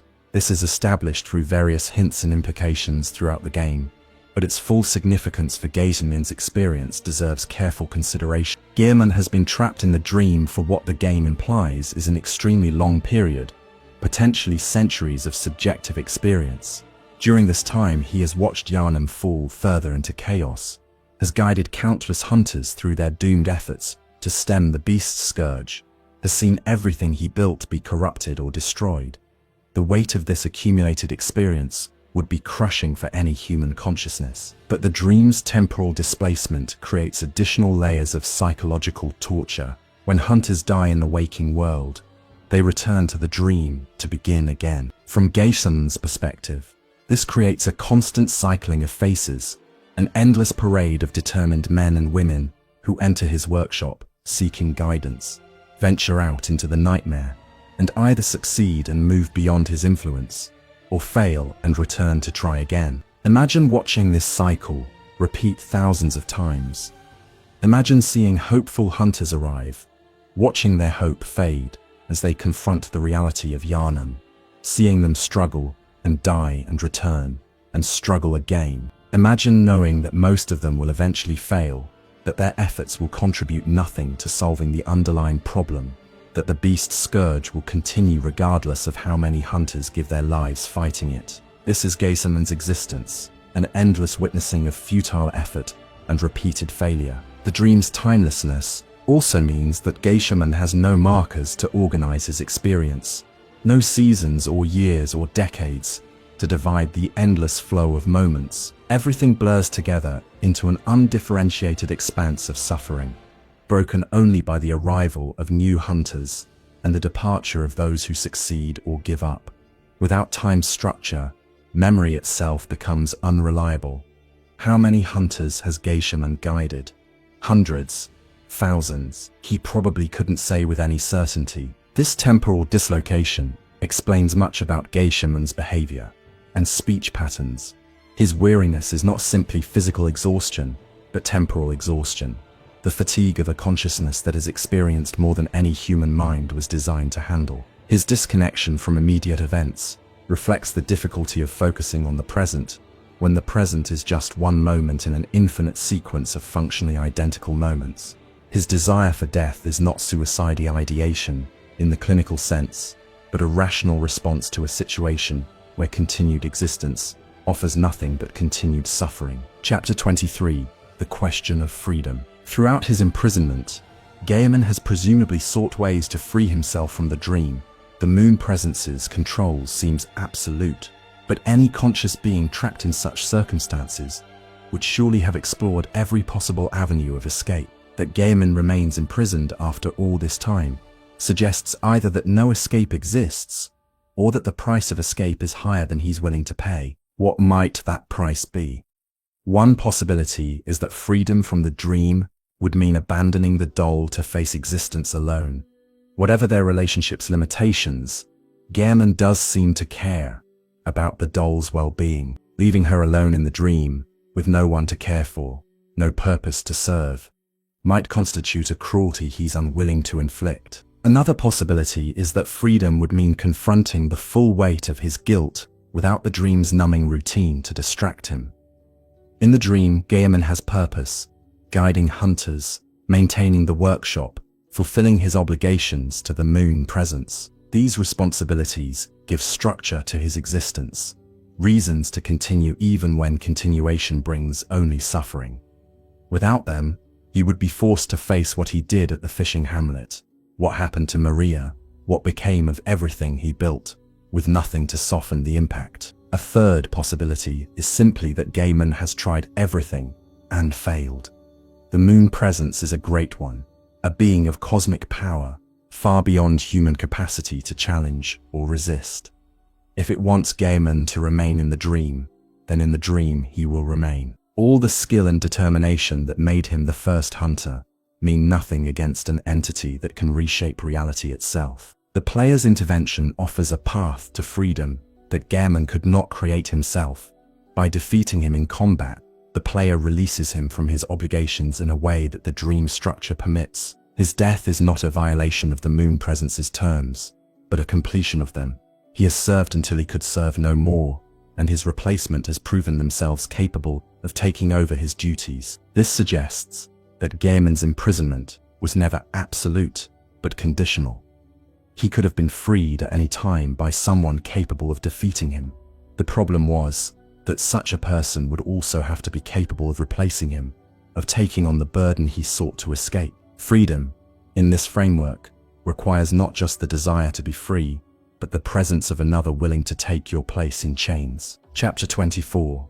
Legacy of the First Hunter. Gaiman's influence extends beyond his direct actions to shape the entire world of Bloodborne. The hunt, as an institution, the weapons hunters use, the techniques they employ, the philosophy that sustains them through horror, all of these trace back to the first hunter's innovations. Even elements that seem to contradict his teachings are responses to his example, defined by their relationship to what he established. The Healing Church's hunter forces, for example, were explicitly created as an alternative to Gaiman's workshop. Ludwig's philosophy of holy war, his emphasis on heavy weapons and aggressive tactics, his transformation of hunting into a religious crusade, rather than a practical necessity. All of these were departures from Gaiman's approach, but they were departures that only made sense in relation to what Gehrman had built. Without his example of disciplined, practical hunting, Ludwig's innovations would have had no context. The hunter's tools and weapons show Gehrman's influence even more directly. The trick weapon concept that defines Bloodborne's arsenal was his invention: the quicksilver bullets, the blood vials, the various runes and gems that enhance hunter capability. All of these either originated with Gaiman or were developed from foundations he established. Every hunter in Yharnam's history has used equipment that bears his fingerprints. Even the beast scourge itself was shaped by Gaiman's response to it. The patterns of beast behavior, the locations where they congregate, the evolutionary pressures that created more dangerous specimens over time, all of these were influenced by hunting pressure that Gaiman initiated. The beasts of modern Yharnam are different from those that first emerged from blood ministration, and that difference reflects generations of response to the hunters who culled their numbers. This raises uncomfortable questions about Gaiman's ultimate contribution to Yharnam's fate. Did his effectiveness as a hunter actually make things worse by killing weaker beasts and allowing only the strongest and most cunning to survive? Did he create selection pressure that produced the nightmarish creatures we encounter in the game? Would Yharnam have been better off if he had never existed? If the beast scourge had been allowed to run its course without organized opposition? These questions have no clear answers, but they complicate any simple assessment of Gaiman's legacy. He was not simply a hero who fought against evil. He was a participant in a complex system whose ultimate effects may have been more harmful than beneficial. His imprisonment in the dream might be seen not just as punishment, but as cosmic acknowledgement that his contributions were mixed at best. Chapter 25. The Mercy of Release. We have spoken at length about Gaiman's desire for death, but the game's treatment of this theme deserves careful analysis. Bloodborne does not present Gaiman's death wish as pathological or something to be cured. Instead, it treats his desire for release as a rational response to an impossible situation, something that deserves respect rather than intervention. This is a bold choice for any narrative medium.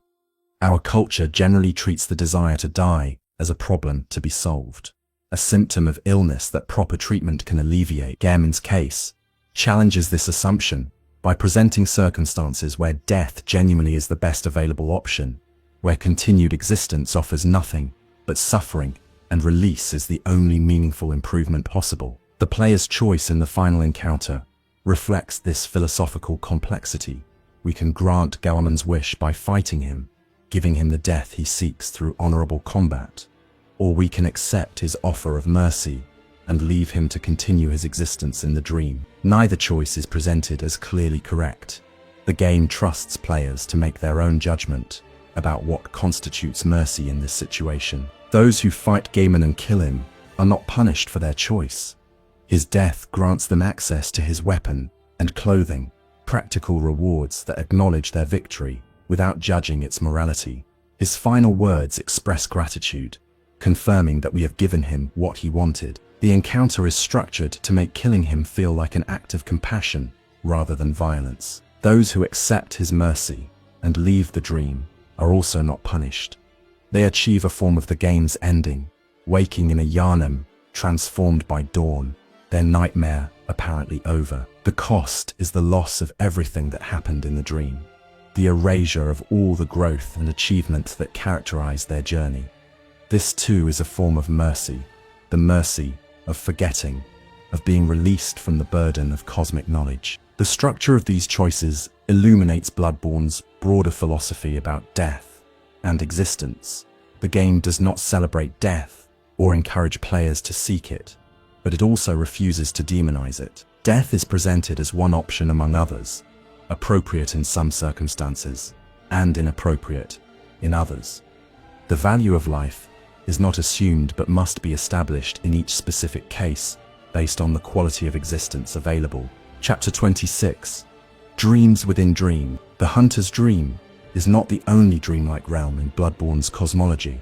The nightmare dimensions, the cosmic spaces where Great Ones dwell, even the waking world of Gehrman itself, all of these share qualities that blur the line between dream and reality. Gaiman's imprisonment in the dream thus becomes a microcosm of the game's broader meditation on the nature of existence. What does it mean to exist?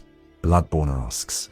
If existence itself might be a dream from which we could potentially wake, the Great Ones seem to exist on a level of reality more fundamental than human experience, suggesting that our waking world is less real than we assume. The nightmare realms are clearly less real than the waking world, but characters within them experience them as fully real. Where does the dream fit in this hierarchy? Is it more or less real than Gehrman? More or less real than the nightmare? Gehrman and Maria's centuries of imprisonment give him unique perspective on these questions. He has watched hunters cycle through the dream countless times, has seen them wake and return, and wake again. He understands, on a level that no one who has lived only in the waking world can match, how thin the barriers between levels of reality truly are. This understanding might be part of what makes his suffering so acute. Geisha occupied a unique space in Japanese society, respected by the brush, that Lolianana is more fluid than most assume, that what seems solid and permanent can shift and change in response to cosmic forces beyond human control. This knowledge strips away the comforting illusions that make existence bearable for most people. There is no solid ground to stand on, no permanent truth to anchor his understanding. Everything is contingent, everything is temporary, everything can be unmade by forces that care nothing for human values or human desires. The dream's nature as a cosmic nursery adds another layer to this philosophical meditation. The moon presence created this realm to serve its own purposes, and everything within it, including Gaiman and the doll, exists at the Great One's pleasure. They have no independent reality, no existence, apart from the dream and its creator. In a very real sense, they are aspects of the moon presence's dream, rather than beings with their own substantive existence. This calls into question everything we think we know about Gaiman's suffering. If he is a dream being, does he truly suffer? Or is his apparent suffering simply a simulation, a performance that creates the appearance of consciousness without the substance? These questions have no definitive answers, but they add depth to an already complex character. Chapter 27. The First Hunter's Final Hunt. Gaiman's boss fight, for those who choose to refuse his mercy, represents one of the most mechanically and emotionally sophisticated encounters in gaming history. Every aspect of the fight is designed to reinforce the themes we have been exploring throughout this narrative. His opening stance, rising from his wheelchair, with obvious effort, immediately establishes the physical reality of his exhaustion. This is not a fresh opponent, eager for battle, but a tired old man, forcing himself to fight one last time. The effort he expends, simply standing up, creates sympathy for his condition, while simultaneously establishing the formidable threat he represents. The burial blade in his hands seems to come alive, no longer a tool, but an extension of his will and his centuries of experience. His attacks are precise and devastating, combining the elegant techniques he developed in his prime with the patience and timing that only extreme age can teach. He does not waste movement or energy, does not overcommit or leave obvious openings. Every strike is exactly as powerful as it needs to be, and no more. His second phase transformation introduces new complexity. The chains that bind him are somehow connected to the dream's structure, and when he breaks them, when he unleashes abilities he had been keeping restrained, the fight enters a new dimension. He moves faster, hits harder, uses techniques that seem to bend the rules of the dream itself. This is Gaiman unchained, Gaiman at something approaching full power, and it is terrifying. But there is also something liberating in his transformed state.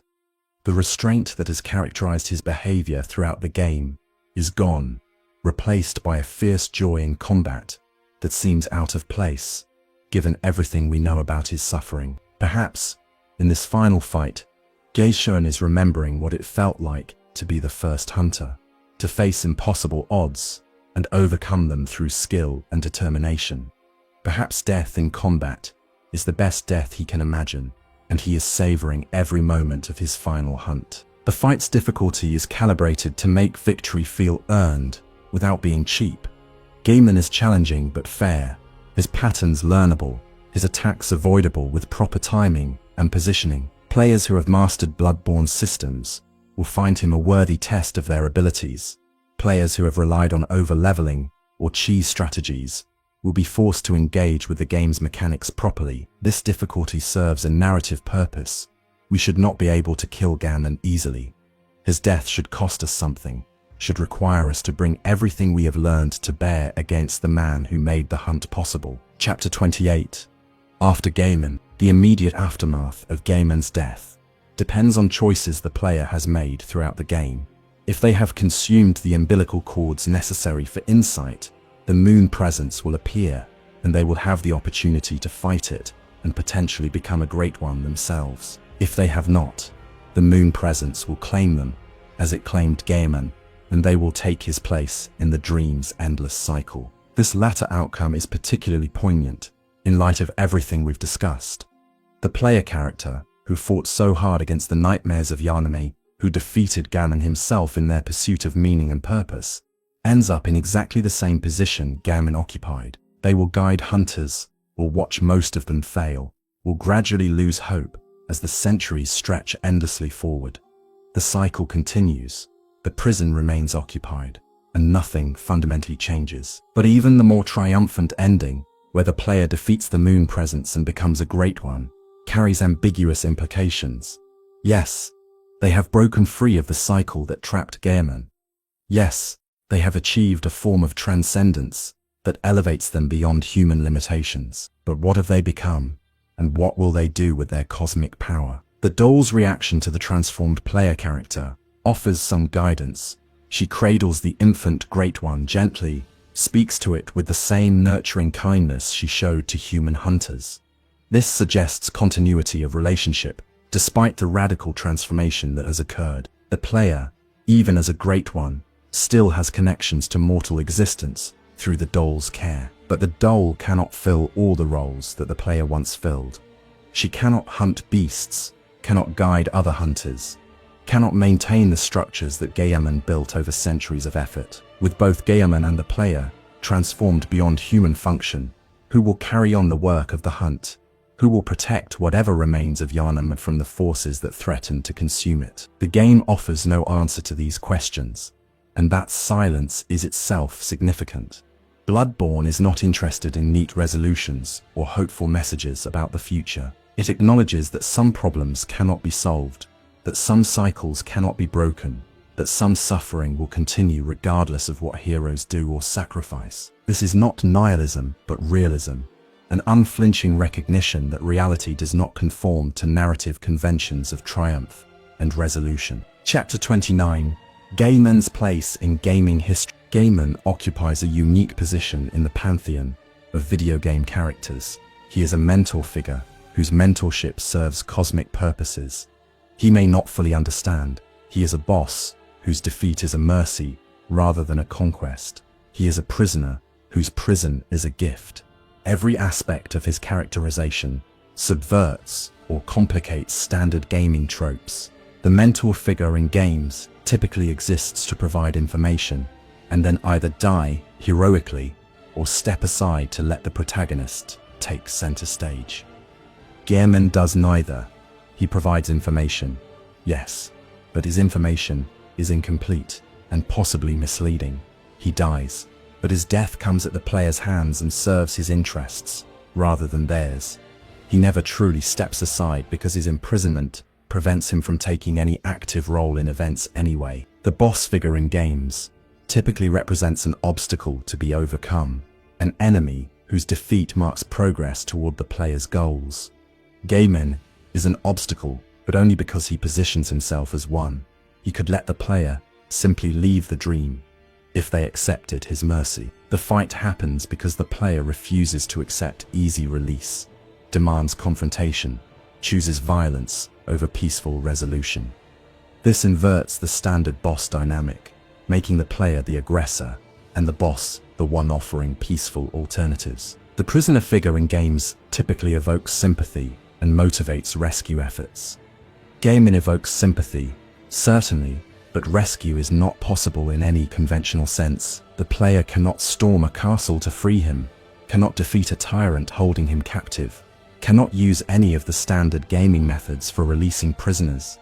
The only rescue possible is death, and that death must be inflicted by the one who would rescue. These subversions contribute to Bloodborne's reputation as one of the most sophisticated narratives in gaming history. The game refuses to give players easy emotional beats or simple moral categories. Everything is complicated, everything is compromised, everything exists in shades of grey that resist reduction to black and white. Gehrman embodies this complexity, serving as a lens through which the game's broader themes come into focus. Chapter 30. Conclusion. The night and the dream were long. We have travelled far together through the story of Gaiman, the first hunter, from his origins in a Yharnam not yet consumed by nightmare, through his building of the hunt and his training of legendary hunters like Maria, through the horror of the fishing hamlet and the creation of the hunter's nightmare, through Maria's death and the creation of the doll and the bargain with the moon, presence that would define his Sisyphus forever after. We have explored his centuries of imprisonment, his desperate desire for release, and his complex relationships with the hunters he guided and the doll who served as his only companion.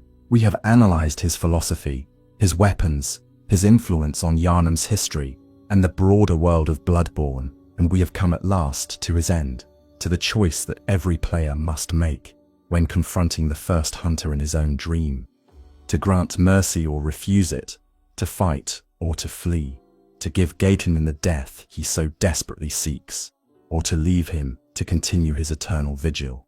Whatever choice we make, the story of Gaiman lingers in the memory long after the game is finished.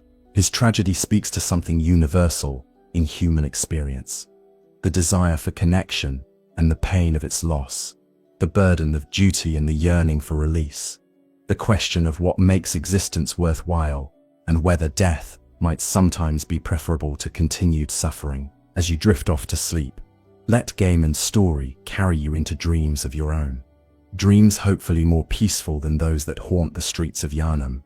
Dreams where the night is not endless, where the hunt does not consume all meaning, where love is not lost and freedom is not impossible. The night and the dream were long, but morning always comes, even in a world where the moon hangs low and the beasts prowl the streets. Gaiman believed that, even in his darkest moments, and perhaps in believing it, he gave us reason to believe it too. Thank you for joining me on this journey. into Bloodborne's most tragic tale. Rest well, and remember, even in the longest nightmare, the flame of hope can still burn bright. Chapter 31. The Weapons of the First Workshop. Let us take a moment to examine, in greater detail, the armaments that Gaiman either created or sanctioned for use in his original workshop. These weapons tell their own story about the first hunter's philosophy and the challenges faced by those who fought alongside him in the early days of the hunt. The saw cleaver, perhaps the most iconic weapon in all of Bloodborne, represents the practical essence of Gehrman's approach. In its folded state, it functions as a cleaver, a butcher's tool adapted for battle. The serrated edge catches beast hide effectively, tearing flesh where smoother blades might slide harmlessly off. When transformed, it extends into a longer, curved blade more suitable for crowd control and keeping aggressive enemies at bay. The saw cleaver embodies a simple truth that Gaiman understood. Sometimes the most effective solution is the most straightforward one. The church hunters would later develop elaborate trick weapons with multiple transformation states and complex mechanics. Gaiman's arsenal was simpler, built for reliability rather than versatility. In the chaos of beast combat, when blood-obscured vision and terror threatened to overwhelm rational thought, a hunter needed weapons they could rely on without conscious thought. The saw cleaver delivered exactly that. The threaded cane represented the other end of Gaiman's design spectrum. Where the saw cleaver was brutal and direct, the cane was elegant and precise. In its compact form, it appeared to be nothing more than a gentleman's walking stick, allowing hunters to move through civilized areas without causing alarm. When combat required, a flick of the mechanism extended it into a serrated whip that could strike from unexpected angles and distances. This weapon spoke to Gaiman's understanding that hunters must move through society as well as hunt within it. The early hunters could not always announce themselves openly. Sometimes discretion served their purposes better than overt displays of weaponry. The threaded cane allowed a hunter to appear as nothing more than a well-dressed citizen while carrying the means to cut down any beast they encountered. The hunter axe bridged these two extremes. A workmanlike weapon, without pretension, it could be wielded with one hand in its compact form, or extended into a two-handed polearm for greater reach and power. The axe head's weight made it effective against larger enemies, allowing hunters to stagger creatures that might shrug off lighter weapons. Gaiman's firearms deserve mention as well, for the use of guns in hunting was another of his innovations. The blunderbuss spread its shot in a wide pattern, allowing hunters to interrupt enemy attacks, even when their aim was compromised by movement or injury. The pistol offered more precision for those with the skill to use it effectively. Both weapons were designed not to kill, but to create openings, brief moments of enemy vulnerability that a skilled hunter could exploit with devastating follow-up strikes. This integration of ranged and melee combat became fundamental to the hunter's art. Where traditional warriors might separate themselves into archers and swordsmen, hunters combined both disciplines into a single flowing combat style. The gun created the opening, the blade delivered the killing stroke. This synthesis was Gehrman's gift to generations of hunters who followed him. Chapter 32. The Students before Maria. Before Maria arrived at the workshop, Gaiman trained other hunters who achieved prominence in Yharnam's dark history. These predecessors established the traditions that Maria would later join and ultimately reject, and their fates foreshadowed the corruption that would eventually claim so many who walked the hunter's path. Among the earliest of Gehrman's students was a hunter whose name has been lost to history, but whose deeds earned the title Blade of Mercy. This hunter specialized in speed above all other attributes, developing techniques that allowed them to strike multiple times in the span of a single heartbeat. The twin blades they carried, designed specifically for their fighting style, could be separated for even faster attacks or combined into a single weapon for more powerful strikes. The Blade of Mercy hunter eventually passed their weapons and techniques to Eileen, the Crow hunter, who we encounter in the game.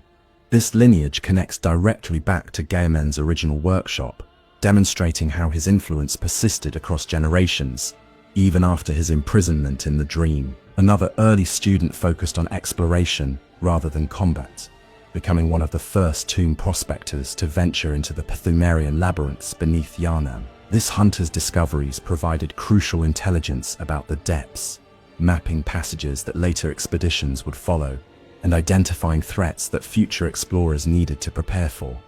Their work was essential to the Church's early efforts to exploit the labyrinth's resources. The prospector's fate remains unknown, but given what we know about the labyrinths, it was likely grim. The deepest levels of those ancient tombs contained horrors beyond anything the surface world had prepared them for. Many prospectors simply never returned from their expeditions, swallowed by the darkness beneath Gehrman, without trace or testimony. A third notable student was a hunter who specialized in beast analysis, the careful study of transformed creatures to identify weaknesses and behavioral patterns. This hunter kept detailed journals of their observations, creating a repository of knowledge that proved invaluable for training future generations. Their notes documented the different stages of transformation, the various types of beasts that emerged from different circumstances, and the most effective methods for dealing with each variant. These analytical hunters were crucial to the development of hunting as a systematic discipline rather than simply improvised combat. By studying their prey, hunters could anticipate attacks, identify vulnerabilities, and develop targeted strategies for specific enemy types. This scientific approach to hunting became another of Gaiman's legacies, separating Gehrman's hunters from the more instinctual fighters who had attempted to deal with beast outbreaks in other regions. Chapter 33: The Church's Appropriation. As the Healing Church grew in power and influence, its relationship with Gaiman's workshop became increasingly complicated. The Church recognized the value of organized hunting, but chafed at the independence that Gehrman maintained. His workshop answered to no ecclesiastical authority, operated according to its own codes, and recruited hunters without church approval. For a time, this independence was tolerated. The Church had enough challenges, without picking fights with the one institution actually capable of controlling the beast scourge. But as the Church consolidated its power, as it developed its own resources and trained its own adherents, the arrangement became less acceptable. The creation of the Church Hunter Corps under Ludwig represented the Church's solution to this problem. Rather than confronting Gaiman directly, rather than attempting to bring his workshop under ecclesiastical control, the Church simply created a parallel institution that would eventually eclipse the original. The Church Hunters answered to Church authority, followed Church doctrine, and advanced Church interests in ways that Gaiman's independent hunters never had. Ludwig's philosophy differed significantly from Gaiman's in key respects. Where Gaiman emphasized adaptation and survival, Ludwig preached holy war against the beasts. Where Gehrman trained his hunters to remain emotionally detached from their work, Ludwig encouraged righteous fury and sacred purpose. Where Gehrman's weapons were practical tools, Ludwig's arsenal carried religious significance that transformed hunting from a profession into a crusade. These differences were not necessarily improvements. The emotional investment that Ludwig encouraged made his hunters more vulnerable to the psychological corruption that accompanied prolonged exposure to blood and violence. The religious framing that made hunting feel meaningful also made it harder for hunters to step back and evaluate their actions objectively. The Church hunters became true believers in ways that Gaiman's more pragmatic followers never had, and true belief made them dangerous in ways that went beyond their enhanced combat effectiveness. Gaiman served this appropriation of his work with feelings that the game does not directly reveal, but that we can infer from context. He had built something that worked, something that protected people, while minimizing the corrupting influence of the hunt. Now he watched that creation be transformed into something that served institutional purposes rather than humanitarian ones.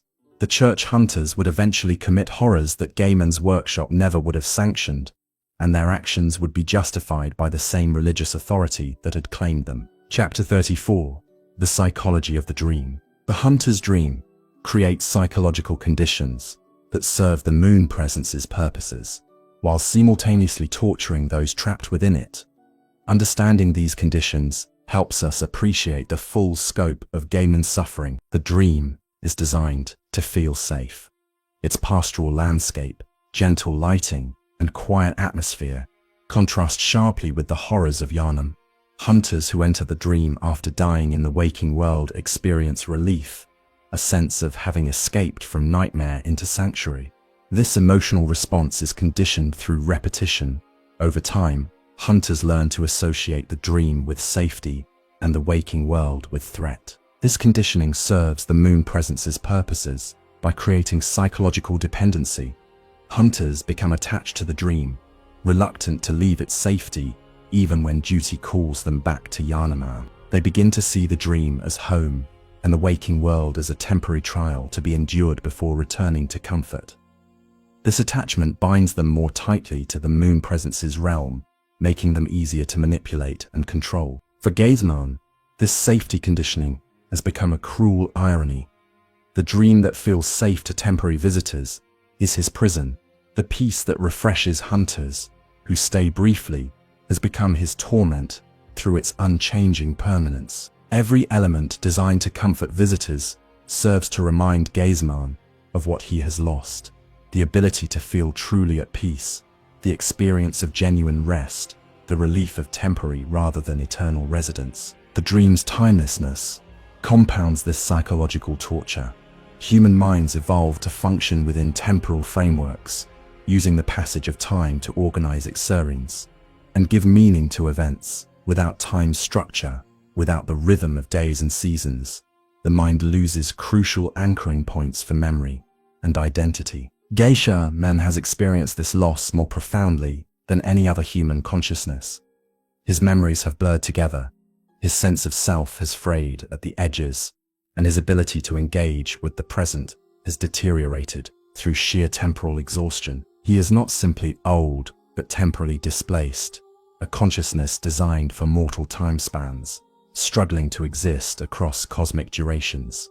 The presence of the doll provides some amelioration of this isolation, but creates its own psychological complexities. Her companionship offers something to organize experience around, someone to interact with, beyond the cycling parade of temporary hunters. But her nature as a substitute for Maria, her inability to provide the connection Gaiman truly craves, transforms potential comfort into constant reminder of loss. Chapter 35: Cosmic Geography. To fully appreciate Gehrman's situation, we must understand the cosmological structure within which the dream exists. Bloodborne presents a multi-layered reality where different planes of existence overlap and interpenetrate, and Gaiman's prison occupies a specific position within this structure. The waking world of Yharnam represents the level of reality most familiar to human experience. Here, physical laws function mostly as expected. Time flows in one direction, and consciousness remains bound to individual bodies. This is the plane where most of Bloodborne's action takes place, where hunters fight beasts and attempt to unravel the mysteries that have consumed their city. Above or beyond the waking world exist the nightmare realms, dimensions created by Great Ones for various purposes.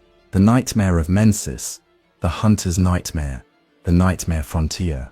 These are spaces where physical laws become suggestions rather than rules, where time flows unpredictably, and where cosmic entities can manifest more fully than the waking world allows. The hunter's dream occupies a unique position relative to these other planes. It is not part of the waking world, but is accessible from it. It is not a nightmare realm in the conventional sense, lacking the hostility and distortion that characterize those spaces. It exists as a kind of pocket dimension, a bubble of structured space maintained by the moon presence for its specific purposes. This intermediate position gives the dream certain advantages for the moon presence's surrogate creation project. Hunters bound to the dream can interact with the waking world without being limited by its rules. They can die and return, can be reshaped and developed across multiple cycles, can gradually accumulate the experience and insight necessary for eventual transformation. But this position also creates Gehrman's unique suffering. He is neither fully in the waking world nor fully in a nightmare realm. He cannot interact with Yharnam's affairs except through the hunters he guides. He cannot even experience the catharsis of nightmare existence, the release that comes from fully surrendering to cosmic horror. He is trapped in between, belonging nowhere, able to see but not touch the world he lost. Chapter 36. The nature of blood echoes. Throughout our discussion, we have mentioned blood echoes without fully exploring their significance for Gaiman's story and the broader themes of Bloodborne. These fragments of consciousness that hunters collect from slain enemies play a crucial role in the dream's function as a cosmic nursery. Blood echoes are not simply experience points, abstracted into currency. They are actual remnants of consciousness, fragments of identity absorbed from enemies through the act of killing. When a hunter slays a beast, they absorb some portion of that beast's accumulated memories and experiences. When they slay other hunters, they absorb something of those hunters' skills and knowledge. This absorption is not typically conscious. Hunters do not suddenly remember their victims' lives or experience their emotions. Instead, the echoes integrate into the hunter's psyche at a fundamental level, gradually changing who they are without them being aware of the change. Each kill makes the hunter slightly less purely themselves and slightly more a composite of everyone they have slain. The doll's role in channeling these echoes becomes more significant when understood in this context. Without her mediation, the rapid accumulation of foreign consciousness could destabilize a hunter's identity entirely. She acts as a filter, helping hunters integrate absorbed echoes in ways that enhance rather than overwhelm their existing personalities. From the moon presence's perspective, this echo absorption serves crucial purposes in surrogate creation. It gradually makes hunters more compatible with cosmic consciousness by diluting their purely human perspective with absorbed experiences. It creates beings who are less individually defined, more fluid in their identity, and thus more suitable for the radical transformation that becoming a great one requires. Gehrman has observed this process countless times across his imprisonment. He has watched hunters arrive in the dream as distinct individuals and gradually transform into something more ambiguous through echo absorption. He understands what is happening to them in ways that they cannot understand themselves, sees the moon presence's manipulation in every level gained and every stat increased. This knowledge is another source of his suffering. He participates in a process he recognizes as corrupting, guides hunters toward transformations he knows serve cosmic rather than human purposes, and can do nothing to warn them or help them resist. Every hunter he guides successfully is another soul prepared for cosmic consumption, another victory for the entity that imprisons him. Chapter 37. The relationship with Lawrence. Several times in his sleep murmurings, Gaiman mentions Lawrence, the founder of the Healing Church. This connection deserves exploration, for it illuminates Gaiman's relationship with the institutional forces that would ultimately corrupt everything he built. Lawrence was a scholar at Byrgenwerth, who split with Master Willem over the use of the old blood. Where Willem counseled caution and restraint, Lawrence saw opportunity and salvation. He left Byrgenwerth to found the Healing Church, bringing the old blood out of academic study and into public use through blood ministration. Gaiman's relationship with Lawrence was complex. On one level, they were allies against the beast scourge, two men using different methods to address the same threat. The church provided resources and institutional support that Gaiman's independent workshop could not generate alone. Lawrence's blood ministration healed people, genuinely improved lives, and seemed to justify the risks that accompanied old blood use. But on another level, Gaiman must have recognized the dangers in Lawrence's approach. The first hunter had seen too much of what the old blood could do to share Lawrence's optimism about its benefits. He had fought creatures that were once human, had watched transformation claim people he knew and cared about.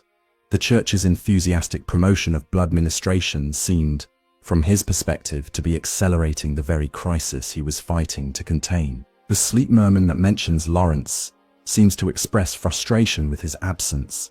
What's taking you so long? This might refer to promised support that never materialized, to plans that Lawrence failed to execute, or perhaps to Lawrence's own descent into beasthood. The founder of the Healing Church eventually transformed into the cleric beast, his idealism consumed by the very substance he had championed. When Gaiman speaks of having grown too old for this, he may be acknowledging the failure of the approach he and Lawrence had jointly pursued. They had tried to manage the old blood, to harness its benefits, while controlling its risks. The beast's scourge's continuing spread, the church's growing corruption, Lawrence's own transformation. All of these demonstrated the futility of their efforts. Chapter 38. What dreams may come. As we draw toward our final reflections on Gehrman's story, let us consider what awaits him after his death. The question of afterlife in Bloodborne's cosmology remains ambiguous, but certain possibilities emerge from careful analysis of the lore. One possibility is that Gehrman's death releases him into true non-existence. After centuries of suffering, he simply ceases to be, his consciousness dissolving into the cosmic background from which all awareness ultimately emerges. This ending would be the ultimate release, the complete cessation of experience that is the only certain cure for suffering. Another possibility is that Gaiman's soul passes into one of the nightmare realms, perhaps the Hunter's Nightmare, where so many of his former colleagues and students already dwell. This would be a more ambiguous ending, trading one form of imprisonment for another, potentially reuniting him with Maria, but under circumstances of eternal punishment rather than peaceful rest. A third possibility is that Gehrman's death triggers some form of cosmic transformation, elevating him to a different level of existence, much as the player character can become a great one. This seems unlikely given the circumstances of his death, but Bloodborne's cosmology allows for unexpected transcendence under the right conditions. The game provides no definitive answer, and perhaps that ambiguity is intentional. Gehrman's story is about the desire for release, not its achievement. Whether his release proves genuine or simply transitions him to another form of suffering remains open to interpretation, allowing players to imagine the ending that seems most meaningful to them. What matters most is the moment of release itself, the final breath, when Gaiman knows that his imprisonment is ending. Whatever comes after, that moment represents genuine change after an eternity of stasis. He has escaped the dream, has broken the cycle that bound him, has achieved something that seemed impossible for so long that he had nearly stopped believing it could happen. Chapter 39. Gehrman and the Player. The relationship between Gaiman and the player character evolves throughout the game in ways that deserve careful attention. Though their direct interactions are limited, a meaningful connection develops through the structure of their shared existence in the dream. In the early game, Gehrman appears to be nothing more than background scenery. He sleeps in his wheelchair, occasionally murmurs fragmentary phrases, and provides no guidance or assistance. Players might assume he is simply decoration, a visual element, adding atmosphere to the dream, without narrative significance. But this apparent insignificance is itself significant.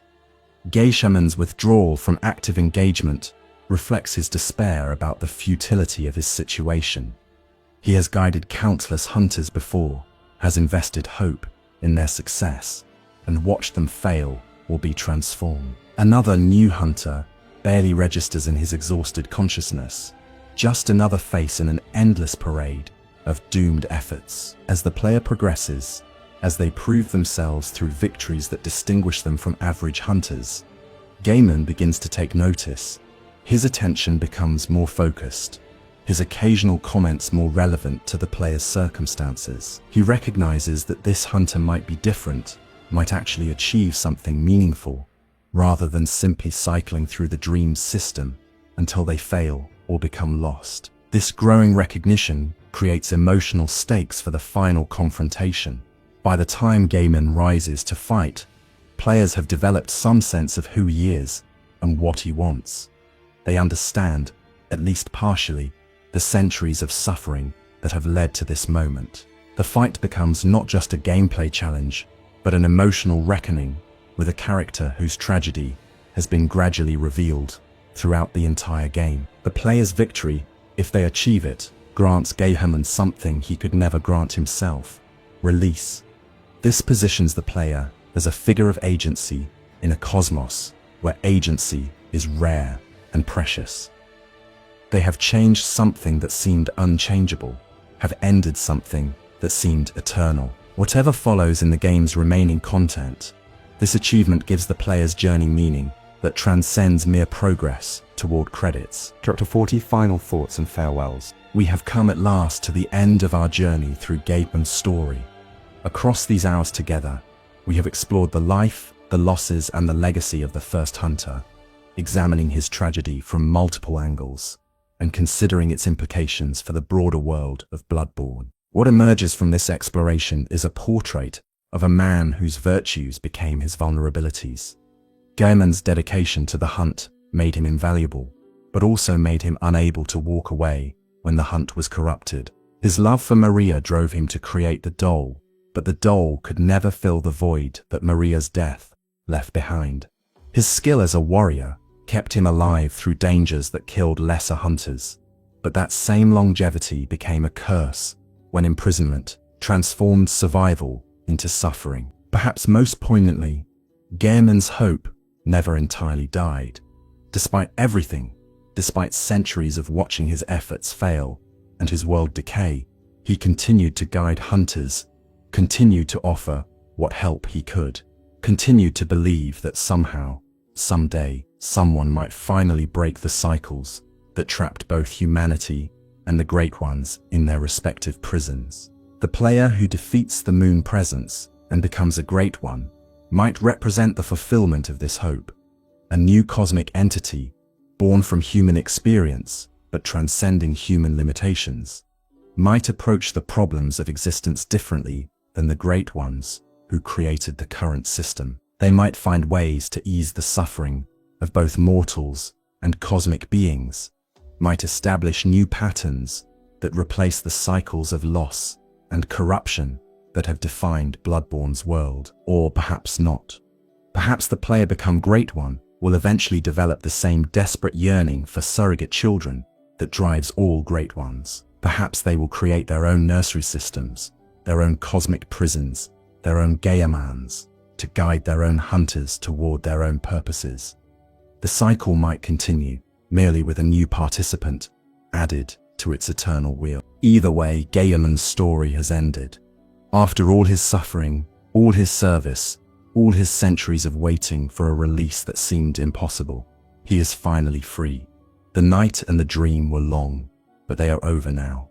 Whatever comes next, this is finished. Thank you for joining me on this deep dive into one of gaming's most tragic and compelling characters. I hope this exploration has enriched your appreciation for Bloodborne's narrative complexity and perhaps offered some comfort as you drift towards sleep. Rest well, hunters. The night is long, but morning always comes. And somewhere beyond the dreams that await us, Gaiman is finally, blessedly, at peace.